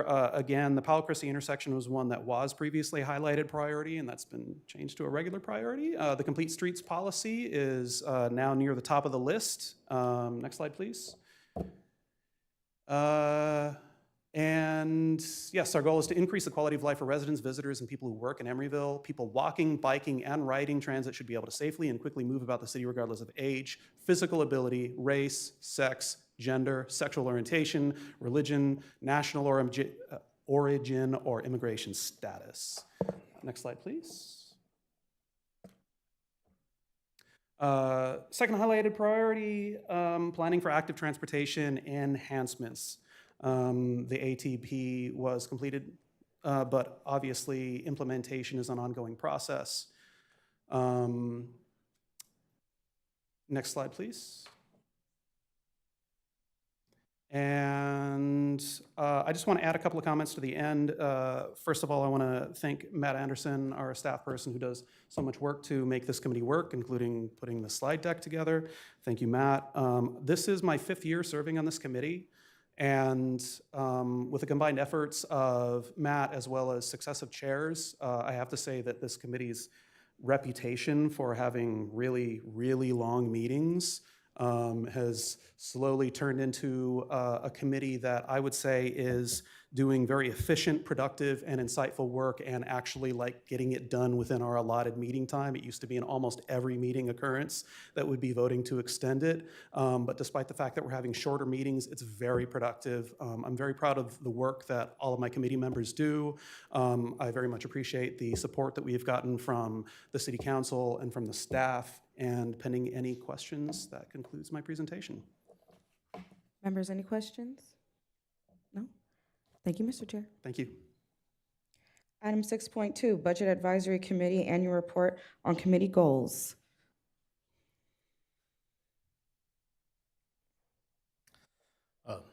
Hello, Mayor Welch and Vice Mayor Mura and City Council members. I'm David Kritzberg, and I'm currently the chair of the Budget Advisory Committee. Our committee is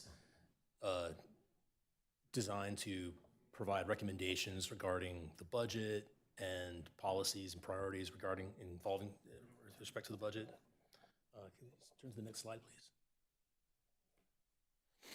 please? In the past year, we've followed the same pattern that we've followed in the previous year, where we start off by reviewing the mid-year budget and the master fee schedule, the proposed budget, and this year we also looked at both the proposed budget for the next 2 years and the capital improvement program for the next 5 years. And then we looked at the pension trust investment reports, and we also looked into went through the investment policy, including Section 115. We looked at the bonds financing, the general obligation bonds for Measure C, affordable housing. And we also looked into the fire service contract with the county. Next slide, please. This coming year, we're going to continue to do that. We were going to meet in the next 2 weeks to discuss, look at the pension investment fund, and we're going to dig a little bit deeper into the fire service contract. We try to be a little bit disagreeable in a healthy way. While I think we're all pretty happy with the fire service that we receive, we have questions about how we're being charged for one member of staff who's being covered by increased overtime we're being charged for, and review in our I'm just going to go ahead and review the the same items that I mentioned from the previous year. Move to the next slide, please. And so we're going to go over the master fee schedule and the pension trust investments and liabilities for post-employment and I think that's it. Next slide, please. Any questions? Members, any questions? Thank you. I do not need help from the audience. We are calling from public comment after all of the presentations, Mr. Donahue. Thank you. Item 6.3, Economic Development Advisory Committee's Annual Report on Committee Goals.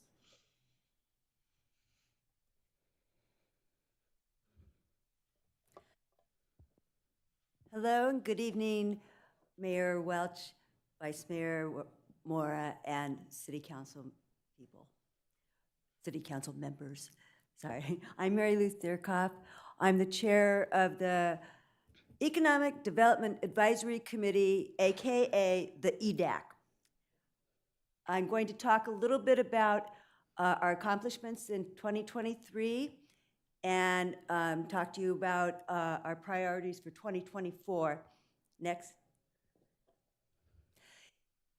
EDAC's goals and principles. Our role is to provide insights, input, and recommendations to the city regarding city policies and priorities as they relate to economic development priorities and strategies. Next. So our 2023 major accomplishments. First of all, the marketing program development. We finally got the RFP together, issued it, got it out, and had 8 people respond, 8 agencies respond, and we picked who we think is our best candidate, and that agency is going to begin work in 2024. Our other accomplishment is the Solutions Program. We developed an outline for the Solutions Program to help facilitate and locate beneficial businesses for the city of Emeryville. We focused on financing aid for desirable businesses wanting to move here, but who did not have access to capital to be able to comply with the city's building and planning regulations. So we looked into that, and we're continuing to look into that. Our outline includes things like a permit relief program, improvement grants, small business loans, and design assistance. And then we also pinpointed further research that we need to do and answers that we need to come up with to really refine this program. So besides focusing on those 2 set priorities, the EDAC began early stage work focused on BIPOC small businesses, a city council priority. We reviewed other programs and heard from a group who works with these kinds of programs, the Alliance for Community Development. And we noted in our initial research here that we are going to need to outreach the BIPOC small business segment of our business community and collect demographic and organizational information as well as contact information. Next. Additional accomplishments. We provided input on the composition of the Arts Center Advisory Group, and we had an initial conversation with the Rotten City Cultural District to hear about their plans and figure out ways that we can collaborate with them and share info and support each other as we implement our marketing program and as they implement their art exhibits and all the art programs that are going forward this year. It's a very exciting time. We thought this was a really important meeting. And Our other accomplishment is that we produced 4 successful networking events, BizNexus networking events, highlighting new venues all around town. And it was really timely and it was really fun. And people got to know all our new restaurants. Next. Our EDAC priorities for 2024. Our first priority is the BIPOC Small Business Support Program. EDAC did preliminary work in 2023, and in 2024, we plan to identify the needs of the BIPOC small businesses through what, I guess Chad wrote that, robust engagement, but what we mean is personal outreach. We find that face-to-face conversations are the best way to gather this information. So we'll evaluate best practices to be able to meet the needs of this community and identify partners to help us provide that support as we launch our program. And our second priority is EDAC's marketing program. EDAC recommended the marketing firm to the City Council that we are now in contract with to execute our marketing plan, which includes a website to tell our story of the City of Art and Innovation. We'll do social media to build awareness and drive folks to the website. And there'll be promotion of Emeryville, telling our story in unique and creative ways. EDAC's very excited to finally launch our marketing program, and we look forward to watching it unfold. Next.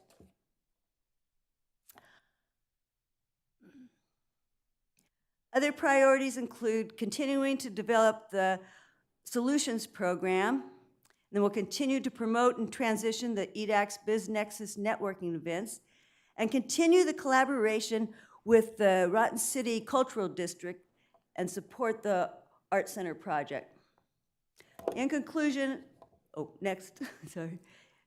in conclusion, I believe the EDAC was definitely an engaged and productive advisory group in 2023. We're excited about the upcoming year because it will be significant for economic development activities.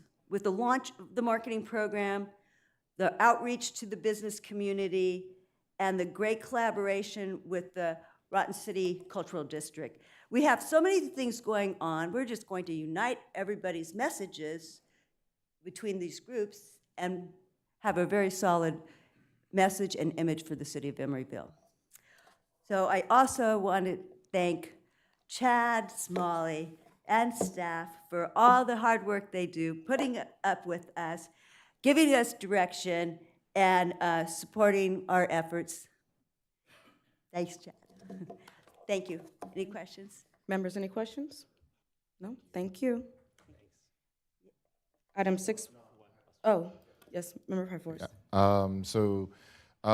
The transition of the BizNexus events, can you tell us a little bit more about that? The promote and transition, I believe, the BizNexus events? Yes. Okay. We've been having BizNexus events since 2018, and we ran them through the EDAC.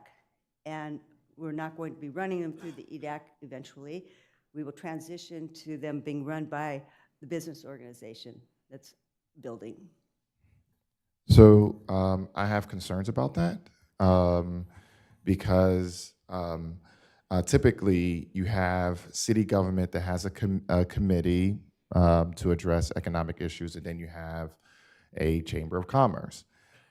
This organization, this private organization that has spun, it seems like, off of the EDAC, is also contains members of the EDAC, as well as I believe Diane Martinez, former council member, mayor, commissioner, is on the board, as well as Scott Donahue is on the board, and so it seems like it doesn't seem like a very independent entity. It seems like a very well influential body, and then for something that belongs to the committee, that's sort of grown out of our committee, for us to spin that off to that org, this doesn't seem right. It seems like there's like some conflict of interest stuff happening here. That these are two separate bodies and they should be treated as two separate bodies. And as well as, let's say, there are folks who, and I believe that that's a membership org, so you have to pay in order to be a part of that. And so let's say you have, I don't know, a couple of Black and brown businesses specifically, but any business that decides that they don't want to join that organization, then either they have another organization, they form another organization, or they have us, right, to sort of act as a neutral body. But we can't do that if we're giving resources or power away to this private organization. And so that's why I have an issue with the idea that a resource that we're providing to the community is suddenly being, we're just not doing it anymore. And so thus, this org receives that and starts, and it just doesn't seem right. This is where, like, it's kind of because so imagine if it was any other committee, and any other, right? Let's say if it was the Public Art Committee, right? A couple of folks from the Public Art Committee decide to start their own organization, right? And then we then provide resources to that organization, and that organization, of course, has its own agenda, has its own a framework. That is what I have an issue with. I have an issue with the relationship between the EDAC and this organization. Can you speak to this relationship and make that a little bit more clear and transparent to the public? Actually, Mary Lou, Mr. City Attorney, would you be able to speak to if there's any conflict of interest? With a member of the EDACT? Yes. Serving on the committee. Do you have a financial interest that will be compromised as a result of serving on the committee? Serving on what committee? The EDAC committee. No. Madam Mayor, could I be acknowledged for a moment? Yes, please. I'm not sure what the point of the question was other than to attack the speaker, but I would just note that to the hypothetical that was raised about Public Art Committee, we have the Emeryville Celebration of the Arts. It's a group of people who are from the Public Art Committee. They support the public art celebration every year. The city actually gives money to that. We sponsor it. And the spinoff from BizNexus, which wasn't created as was erroneously described, was created at the request of myself as a council member in 2017. We initiated it after the Chamber of Commerce went away as a social meeting space for small businesses in the city to get together and find opportunities to collaborate. It was staffed at the recommendation of the council for a period of time by Chad Smalley from Economic Development. And the whole purpose of it was for people to get together to find and build relationships so that the city wouldn't be doing it. That was the whole point. Chambers aren't supposed to be run by the city. The city's not supposed to have its hand in that. And so we did that and it was successful. And then COVID came and COVID put a tamp on all of it. And so there wasn't events during COVID because people couldn't meet. So there was some time coming out of COVID to reinitiate that. And a group of business owners and supporters of that, some of whom I guess happen to be prior council people, which they're prior council people, they have individual lives. They are working together with some people who are members of the EDAC, some people who aren't, who are business community members, some people who are just residents. And they're trying to create a space for the small business work to continue so that it's no longer Chad Smalley's responsibility. And my understanding is the irony is compared to the public art thing, there is no city money in it. Is that correct? $0. There are no conflicts when there's $0. The city is not doing it. So there's nothing wrong with a group of private individuals or businesses choosing to associate and work together. And it's kind of ludicrous to sit here and listen to you be attacked for all the work you've done to support the EDAC, the work you've done to support small businesses in the community, and the fact that you happen to have friends. So I'm sorry that you have friends and that you guys got together and decided you wanted to do something about supporting small business. You shouldn't be subjected to that. I apologize, that's your experience. You don't need to take Q&A like you're on a cross-examination here. Thank you for your service. Are there any other questions? Member Pryforce? So I resent that, and I didn't speak while you were speaking, and so either you're going to respect. Look, dude, you don't not disrespect me like that anywhere, closed session or public session. You do not disrespect me, okay? And I saw like what you did with this whole white savior thing, where you came to the aid of a white woman. Why? Because the black man decided to ask a question, and so now I'm the monster. Come on, brother. Look, I am simply asking for transparency. And you did not say anything about being attacked. If you were attacked or you felt attacked by me, then we can talk about that. But to insinuate that just because I'm asking for transparency to the public, that's who we are here to serve. The things that you insinuated just now just revealed so much about you. And this virtue signaling that you love to do that has very little to do with exactly what I am hoping that when you say, you know, there's nothing wrong with a bunch of private individuals who, you know, who come together and everything like that, you know, like, oh yeah, the history of our country is a group of private individuals coming together to do a whole lot of harm, right? And so, but we are the government. I'm asking for transparency between our committee and this organization. Who this organization is. This was not identified about this organization. And so that's what I'm asking for. I'm asking for transparency. If you have an issue with that, then you have an issue with that. But do not insinuate that just because I'm asking a question as a black man, and I did not raise my voice until now, as a black man to a white woman, that I am suddenly attacking her. That is a trope. That is very harmful. And honestly, I expect something better from you. You're way too smart for that. Vice Mayor Moore. Mary Lou, thank you for summarizing the activities. I am thrilled that we've been able to successfully spin off the BizNexus event. The two that I've attended are two of the most enjoyable events that I've participated in my time on council. And I'm really looking forward to more of those. And it's so encouraging to see that the business community has coalesced around this event, and now they are able to take it.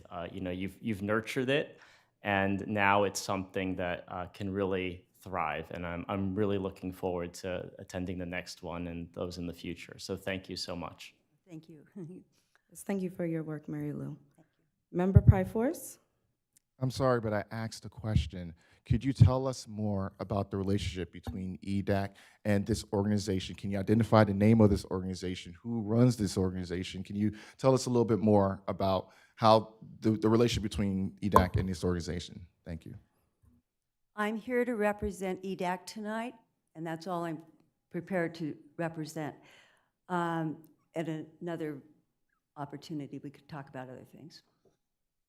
Thank you. Item 6.4, Public Art Committee Annual Report on Committee Goals.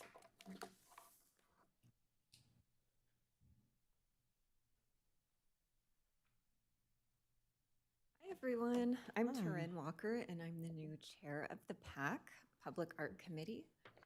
And I have a really great presentation for everyone this evening. I'm going to be showing you a lot of art and also just sharing a lot of the initiatives that we have going on and have had going on. So to start, we're going to acknowledge our committee members, my vice chair, Vicki Jo Sewell, Edith, Ronald, Harley, David, Dr. Laura, Rick, and Judith. Those are all our current committee members. Also, we wanted to acknowledge our previous committee members. So our previous chair, Emily McPartlin, vice chair, Jean Goldman, and members San Walker, Sabrina Sellers, and Gloria Tanchilev. And before we move on to the next slide, we have some art for you to look at here. So this is in part of our bus shelter art installation, and this took place in the fall of 2023. And this is Naomi Van Doren's art here. And as we continue through the presentation, you'll see more of this. Next slide, please. Okay, so to start with our 2023 accomplishments with our purchase award, outside of this building, you'll notice that we have some bugs. So we have 4 copper sculptures, an ant, mosquito, stag beetle, and grasshopper. This was done by Ken Kalman and purchased in 2022, but installed in 2023. So on your way out, feel free to take a look. Next slide. And continuing with our accomplishments in 2023, we have our Phase 7 bus shelter art here. So a lot of local artists selected for this phase. And this is our Sharon Wiltshire bus shelter art program. Another work by Naomi Van Doren, Gregor Vian, Aaron Fong, Lisa Rock, Jess Cook, and Michelle Theberge. Let's go on to the next slide. And our completed Phase 6 of the bus shelter art project. So this was, you'll see we have Courtney Shenish, her work on the left. We have Michael Murphy's on the right. And some new things that we did here, we have a QR code that was put into all the posters, so folks can learn more about the art and get a little bit more information. We've also secured a new vendor for the installation and maintenance of the artwork to ensure that our program continues. Let's move on. Going into more 2023 accomplishments, we have Sign of the Times, Maintenance and Restoration. So this is celebrating our 20th anniversary of this program. This is Saeed Al-Alafiz. I'm probably butchering that. But we started off with 7 electrical boxes with his art. Now we have 31 boxes. So we have some general maintenance. We've repainted a bunch of boxes, 25 of them. We've adhered the Sign of the Times images, removing, covering graffiti and ash. And we've also introduced 6 new boxes associated with new traffic signals. So you'll see those all throughout the city. Next slide, please. Moving on to our visual grants, we selected 3 visual grants implemented in 2023. Therese Leahy, Juan Lopez, and Los Pobres Artistas. And these grants were featuring some emerging and seasoned artists to Emeryville. And we also reduced some of the barriers to entry for this program to give a little bit more flexibility to the artists. Next slide, please. Continuing with our 2023 Purchase Award, we have our acquisition, installation, and celebration of 4 works in 2023. Featuring up top, you'll see that colorful artwork, which is the Dollar Store by Mike Farrugia at the Emeryville Center of Community of Life. The lower art there is featured by Aaron Fong, and that is Chroma 1, 3, and 4. And this is featured at our senior center. Going on to the next slide. So moving on to 2024, our top priority is our 40th Streetscape Public Art RFQ. And this is over on 40th and San Pablo at our transit hub. And right now, this is our top priority. We have our request for qualifications that have been released. And some of the features within this project include some iconography for wayfinding, creating repeating or serial installations all along 40th Street, and also producing some very unique art installations in the new plazas. So this will be really exciting to see it come into fruition. Moving on to the next slide. So we have some restoration here. This is our neighborhood conversion restoration.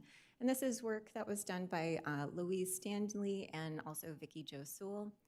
And we're going to be relocating these painted sculptures outside of the fences for better visibility. We're also going through some pretty substantial restoration of the metal sculptures and also paying attention to the backside of the works to ensure that folks on the pedestrian pathway will be able to see it in addition to those driving by. Moving on to the next slide. So our other priorities here for 2024, so we have some visual art grants. This is our biannual visual art grant. And we had called for applications in January. We had a really great, highly attended workshop of those wanting to learn more about how to apply. And also we had some workshops. We closed the call in February, and last week I served on the panel and we selected some really great art. So looking forward to showing that to you next year. Going on to the next slide. So this is featuring our other priority with collaboration and partnership with the Rotten City Cultural District. And this is the launch of our consultant engagement for the Rotten City Cultural District and pushing those cultural initiatives forward. Also, I think it's just a really great collaboration that we've struck with our Rotten City Cultural District and forming partners and also Art Center advisory committees as well. So to close, I have some more art for you to look at. And also we want to highlight that on Thursday, we are having our Art and Culture Vision Quest, and this is at the ECCL, starting from 6 p.m. going until 9, and this is going to be a lot of collaboration, creativity, and networking with a lot of different individuals, artists, cultural advocates, and so please stop by and learn more about all of our art. Thank you. Questions? Any questions? Member Pryforce? Thank you, Madam Mayor. Thank you for your presentation. So the Public Safety Committee, we bounced the idea around an artistic way of convincing people to be a little more careful, watchful of their belongings. We bounced that, I think it's been about over a year, we bounced that idea amongst each other, and I don't know whether or not that has come by your way, because I saw some really, really great pieces, and I thought, oh wow, it'd be great to like also inform people not to leave their belongings in their car and that sort of thing. So, but it's just like a nice to have, but it's not anything that we've made a formal request for. Okay, yeah, I think that's a really great opportunity where we can leverage art and kind of cushion the blow of that message. And who knows, maybe we'll find a really creative and fun way to engage people. Any other questions? Thank you, Chair Walker. Thank you. Madam Clerk, the time is 8:18. This meeting is adjourned. Thank you, Brian. I'm Brian. One moment. Madam Clerk, the time is 8:18. I'd like to reopen the meeting and call for public comment on item 6. Any members of the public that would like to make a comment on the presentations on item 6 can do so now for 2 minutes.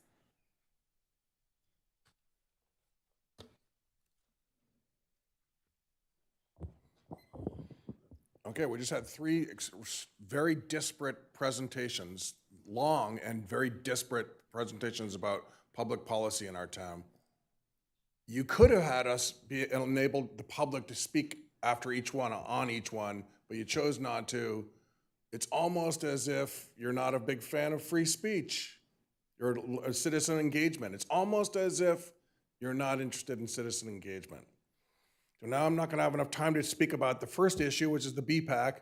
And I'm going to go to the second issue, which is the yelling match between Councilmember Bowders and Councilmember Pryforce. You know, well, first of all, let me just say, this new organization, this new business organization, I called up a representative from that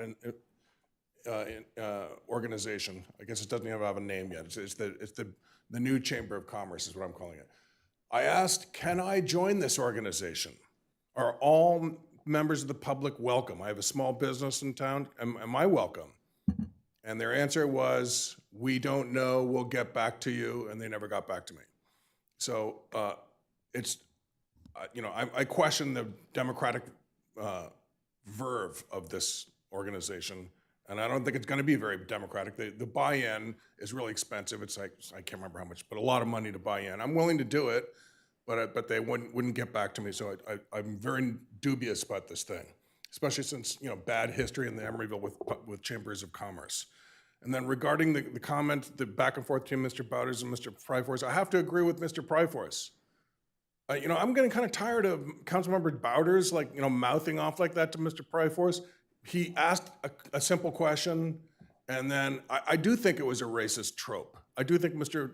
Pryforce is accurate. It's a racist trope, and I'm wondering, is Mr. Bowders trying to make a very public tact to the right? Thank you for your comment. That's what I think he's doing. Madam Clerk, are there any speakers online? No, Mayor. Thank you. Public comment is now closed. And the time is 8:21, and Madam Clerk, this meeting is adjourned. Madam Clerk, the time is 8:21. I call to order the meeting of the Management of Emeryville Service Authority special meeting. This meeting is being conducted in hybrid format at 1333 Park Avenue in Emeryville.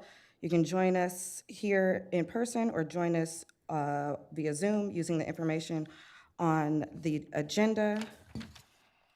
The City Council welcomes comments, including criticisms about policies, procedures, programs, or the services of the city or of the acts or omissions of the City Council. Speakers shall not use threatening, profane, or abusive language which disrupts, disturbs, or otherwise impedes the orderly conduct of a City Council, successor agency, management of Emeryville Services Agency, or related meeting. The city is committed to maintaining a workplace free of unlawful harassment and is mindful that city staff regularly attend council meetings. Discriminatory statements or conduct that would potentially violate Fair Employment and Housing Act, for example, statements or conduct that is hostile, intimidating, oppressive, or abusive is per se disruptive to a meeting and will not be tolerated. Madam Clerk, please call the roll. Councilmember Bowders? Here. Councilmember Carr? Present. Councilmember Pryforce is absent. Vice Mayor Mora? Present. Mayor Welch? Here. Item 3 is approval of the final agenda. Motion to approve. We have a motion? I second. Motion is second. Madam Clerk, please call the roll. Councilmember Bowders? Aye. Councilmember Carr? Aye. Councilmember Pryforce is absent. Vice Mayor Mora? Aye. And Mayor Welch? Aye. Item 4 is ex parte communications. Members, do any of you have any ex parte communications to report on this agenda? Seeing and hearing none. Item 5 is public comment for the consent agenda and items not on the agenda. If any member of the public would like to make a comment on the consent agenda or items not on the agenda, they can do so now for 2 minutes.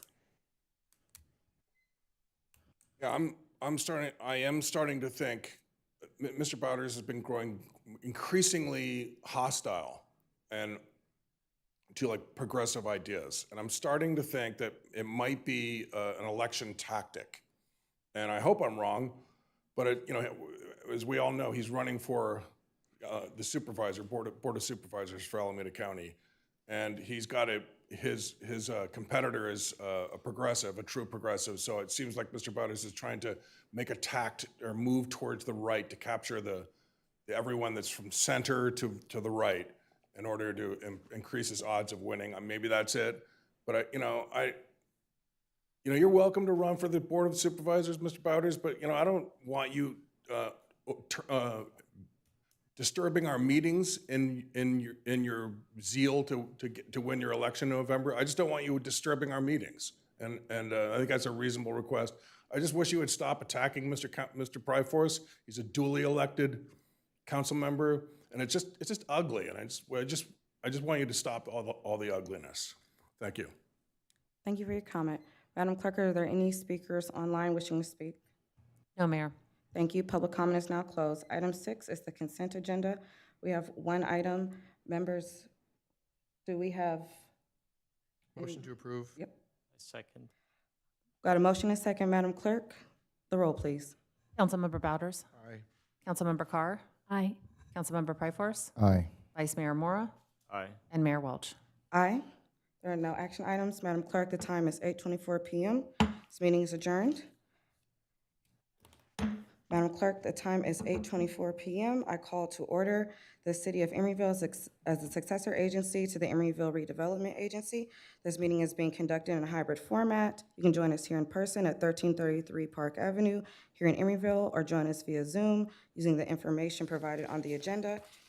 The City Council welcomes comments, including criticism about the policies, procedures, programs, or services of the city, or acts or omissions of the City Council. Speakers shall not use threatening, profane, or abusive language which disrupts, disturbs, or otherwise impedes the orderly conduct of a City Council, successor agency, management of Emeryville Service Authority, or related meeting. The city is committed to maintaining a workplace free of unlawful harassment and is mindful that city staff regularly attend City Council meetings. Discriminatory statements or conduct that would potentially violate the Fair Employment and Housing Act, for example, statements statements or conduct that is hostile, intimidating, oppressive, or abusive is per se disruptive to a meeting and will not be tolerated. Madam Clerk, please note that all members are still present. Item 3 is approval of the final agenda. Do we have a motion on the final agenda? I move approval. Second. We have a motion and a second. Madam Clerk, the roll, please. Councilmember Bouders? Aye. Councilmember Carr? Aye. Councilmember Pryforce? Aye. Vice Mayor Mora? Aye. And Mayor Welch? Aye. Item 4 is ex parte communications. Members, do any of you have any ex parte communications to report for this agenda? No? Thank you. Item 5 is public comment for the consent agenda and items not on the agenda. Any member of the public that would like to make a comment on the consent agenda or items not on the agenda can do so now for 2 minutes. Okay, I'm concerned, again, I'll say it again. I'm concerned that this body is allowing the Nazis in our midst to take over our meeting, reacting against Nazis. Look, what we've learned in the age of Trump is there's right-wingers and there's, super racists everywhere in America. They're everywhere. So that doesn't mean we're gonna run away with our hair on fire. We're gonna continue to run our government, even in the face of Nazis being in our midst. So what I don't appreciate is this body overreacting and in order to try to hem up Nazis, take away our rights. And so I'm already seeing it. So now there's a prohibition against using profanity now, and this is to try to stop the Nazis. So now I can't use profanity even though you guys can. So I don't appreciate that, and I don't think you should be doing that. Let the Nazis use their profanity. Let us use our profanity. I do think the mayor is correct in shutting down this hate speech. I think she's correct in that, and I applaud her for doing that. Hate speech has no value, no reason to exist in this chamber, and I applaud that, but not profanity. That we're not going to get rid of that. And then, similarly, we saw before a man with a camera came into our city hall, and the staff's hair goes on fire. Everyone panics. It's a moral panic. A man with a camera. So what happens? The city overreacts, and the city manager makes it now so we can't even go into our original city hall anymore. Closes down the people's hall to the people because a man with a camera came in. Perfectly legal, but it's a moral panic. And so now I'm guessing with the latest spat of childish Nazis, racists coming in here, now you guys are probably going to do something else, some other overreaction, thereby clamping down on the people's rights to redress their government, to speak to their government. I'm thinking you're probably going to do something like, I don't know exactly, but you're going to overreach, and I don't want you to do it. Comment. Madam Clerk, are there any speakers wishing to speak online? No, Mayor. Thank you. Public comment is now closed. Item 6 is the consent agenda. Members, do we have a motion or consent, or does anyone want to pull an item off consent for further discussion? I move to approve the consent agenda. Second. We've got a motion and a second. Madam Clerk, the roll, please. Councilmember Bouders? Aye. Councilmember Carr? Aye. Councilmember Pryforce? Aye. Vice Mayor Mora? Aye. And Mayor Welch? Aye. Item 7, comments of the City Council of the City, comments of the City of Emeryville as a successor agency to the Emeryville Redevelopment Agency, to the Alameda County Department of Environmental Health regarding requests for regulatory case closure. Request to waive presentation. I second. Thank you. Staff presentation is waived. Thank you, Mr. Kennedy. Staff presentation has been waived. Are there any questions for the city attorney? Yes, for a call for public comment. Yes. Did we take the vote for waiving the presentation, or do we need to? We can just agree. Yeah. To just waive staff presentation. All right. Thank you. I will now call for public comment on item 7. Any member of the public that wish to comment on item 7 can do so now for 2 minutes. Seeing no members of the public in person, Madam Clerk, do we have anybody online? No, Mayor. Thank you. Public comment is now closed. Motion to approve. We have a motion I second. and a second. Madam Clerk, the roll, please. Councilmember Bouders? Aye. Councilmember Carr? Aye. Councilmember Pryforce? Aye. Vice Mayor Mora? Aye. And Mayor Welch? Aye. Madam Clerk, the time is 8:30 and this meeting is adjourned. Madam Clerk, the time is still 8:30. I'd like to call to order this meeting of the City of Emeryville City Council. This meeting is being conducted in hybrid format. You can join us here in person at 1333 Park Avenue here in Emeryville, or you can join us via Zoom using the information provided on the agenda. The City Council welcomes comments, including criticism about policies and procedures, programs, or services of the city, or acts or a mission of the City Council. Speakers shall not use threatening, profane, or abusive language which disrupts, disturbs, or otherwise impedes the orderly conduct of the City Council, successor agency, management of the Emeryville Service Authority, or related meeting. The city is committed to maintaining a workplace free of unlawful harassment and is mindful that city staff regularly attend council meetings.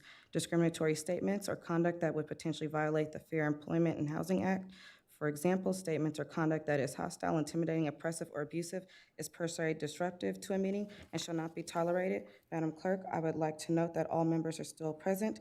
Item 3 is approval of the final agenda. I move approval. Second. We have a motion and a second. Madam Clerk, the roll, please. Councilmember Bouders? Aye. Councilmember Carr? Aye. Vice Mayor Mora? Councilmember Pryforce? Aye. Vice Mayor Mora? Aye. And Mayor Welch? Aye, there are no special orders of the day. Item 5 is announcement of commission committee vacancies. Madam Clerk? Thank you, Mayor. Mayor and Council, the City Council will make appointments to the committee vacancies at the next meeting on April 2nd. Thank you. Thank you very much. Item 6 is council member special announcements, reports on meetings and attendance. Any announcements? Member Pryforce? So I had the opportunity to connect with the National Haitian American Elected Official Network, and we're beginning discussions around, because I am Haitian, around resolutions and sort of in support of Haiti. And so I'm not going to add that to the future agenda item, but it is something that is being currently discussed as to what that could look like. Does that look like support? Does it look like, you know, a particular policy or anything like that? And so, but I'm very thankful for my becoming a member of this really amazing group that is reflective of my people and the issues surrounding my people. Thank you. Thank you for representing Emeryville, Member Pryforce. Any other members with special announcements or meetings in attendance? Thank you. Item 7, City Manager's Report. Thank you, Madam Mayor. I have two announcements. One, we are seeking feedback on an accessibility survey to develop an accessibility program per a pro-housing grant that we got from the state. That survey is live on our website. You can go to our news flash and you'll see the Accessibility Improvement Program feedback page, and it has links to the surveys there. Secondly, moving forward for the foreseeable future, we will be noticing council, commission, and committee meetings as in-person only. So people who wish to make a comment can come into to the meetings. They can also submit speaker cards. Thank you. That is all. Thank you, Mr. City Manager. Item 8 is ex parte communications. Members, do any of you have any ex parte communications to report out on for this agenda? Please, we have several consent items, so just look through carefully, make sure nothing is missed. Anyone? All right. Oh, I'm sorry, thought you raised your hand. All right. Item 9 is public comment for the consent agenda and items not on the agenda. If any member of the public would like to make a comment on the consent agenda or items not on the agenda, they can do so now for 2 minutes. Okay, how fast was that? I just spoke to you 2 minutes ago and worrying about how the city of Emeryville is going to overreact to these Nazis calling in on our meetings. And then 2 minutes later now, I get my answer, yes, overreact. It went by so quick, I'm not sure I heard it right, but it sounded like you said, Mr. City Manager, you said that we're going to disallow public comment from phone-in the future to try to stop the Nazis. So thereby limiting the public's access to their government. What about people in wheelchairs? What about people that they're raising kids, don't have enough time? The whole thing about these Zoom meetings, we were told that we were sold that they were going to be like increased public citizen engagement and the citizens with their city, and now you're taking it away from us because some Nazis made some comments. The Nazis are just going to come in person. It's going to be even worse. So I implore you, I mean, I can't believe 2 minutes after I said you were at overreact, now I hear overreaction. Don't do it. You need to be in favor of free speech, citizen engagement, the people interacting with their government, and instead of clamping down on it. Always the reaction is to clamp down when somebody does something untoward. Everybody has to pay, and I'm just tired of that. I hate that kind of governance. So, and then I had a whole bunch of other things I wanted to say, but this issue is taking up all the oxygen in the room. I wanted to talk about the BPAC, about problems with the BPAC. But you didn't give us enough time to speak on that. And maybe that's because of Nazis. So everything now is because of Nazis. Look, just ignore the Nazis. Just let them speak, cut them off when they use, hate speech. But other than that, ignore them. Just very disappointing. Thank you for your comment. Madam Clerk, do we have any speakers online wishing to speak? No, Mayor. Thank you. Public comment is now closed. Item 10 is the consent agenda. Members, do we have a motion on the consent agenda, or would anyone like to pull any item for further discussion? I move approval of the consent agenda. We have a motion and a second. Madam Clerk, the roll, please. Councilmember Bouders? Aye. Councilmember Carr? Aye. Councilmember Pryforce? Aye. Vice Mayor Mora? Aye. And Mayor Welch. Aye. There are no public hearings or action items on this agenda. Item 13, department head reports. There are none, Madam Mayor. Thank you.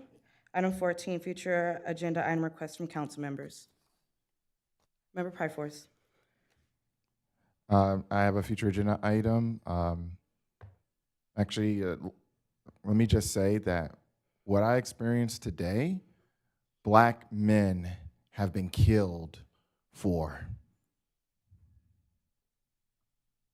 So I am going to add to the future agenda item the Pledge of Allegiance, as this is my country too. I pledge allegiance to the flag of the United States of America, and to the republic for which it stands, one nation, indivisible, with liberty and justice for all. Thank you. Thank you. Is there majority support to place the Pledge of Allegiance as a future agenda item? There is not. Any other future agenda item requests from council members? Seeing and hearing none. Item 15 is adjournment. Madam Clerk, the time is 8:38 p.m. This meeting is adjourned.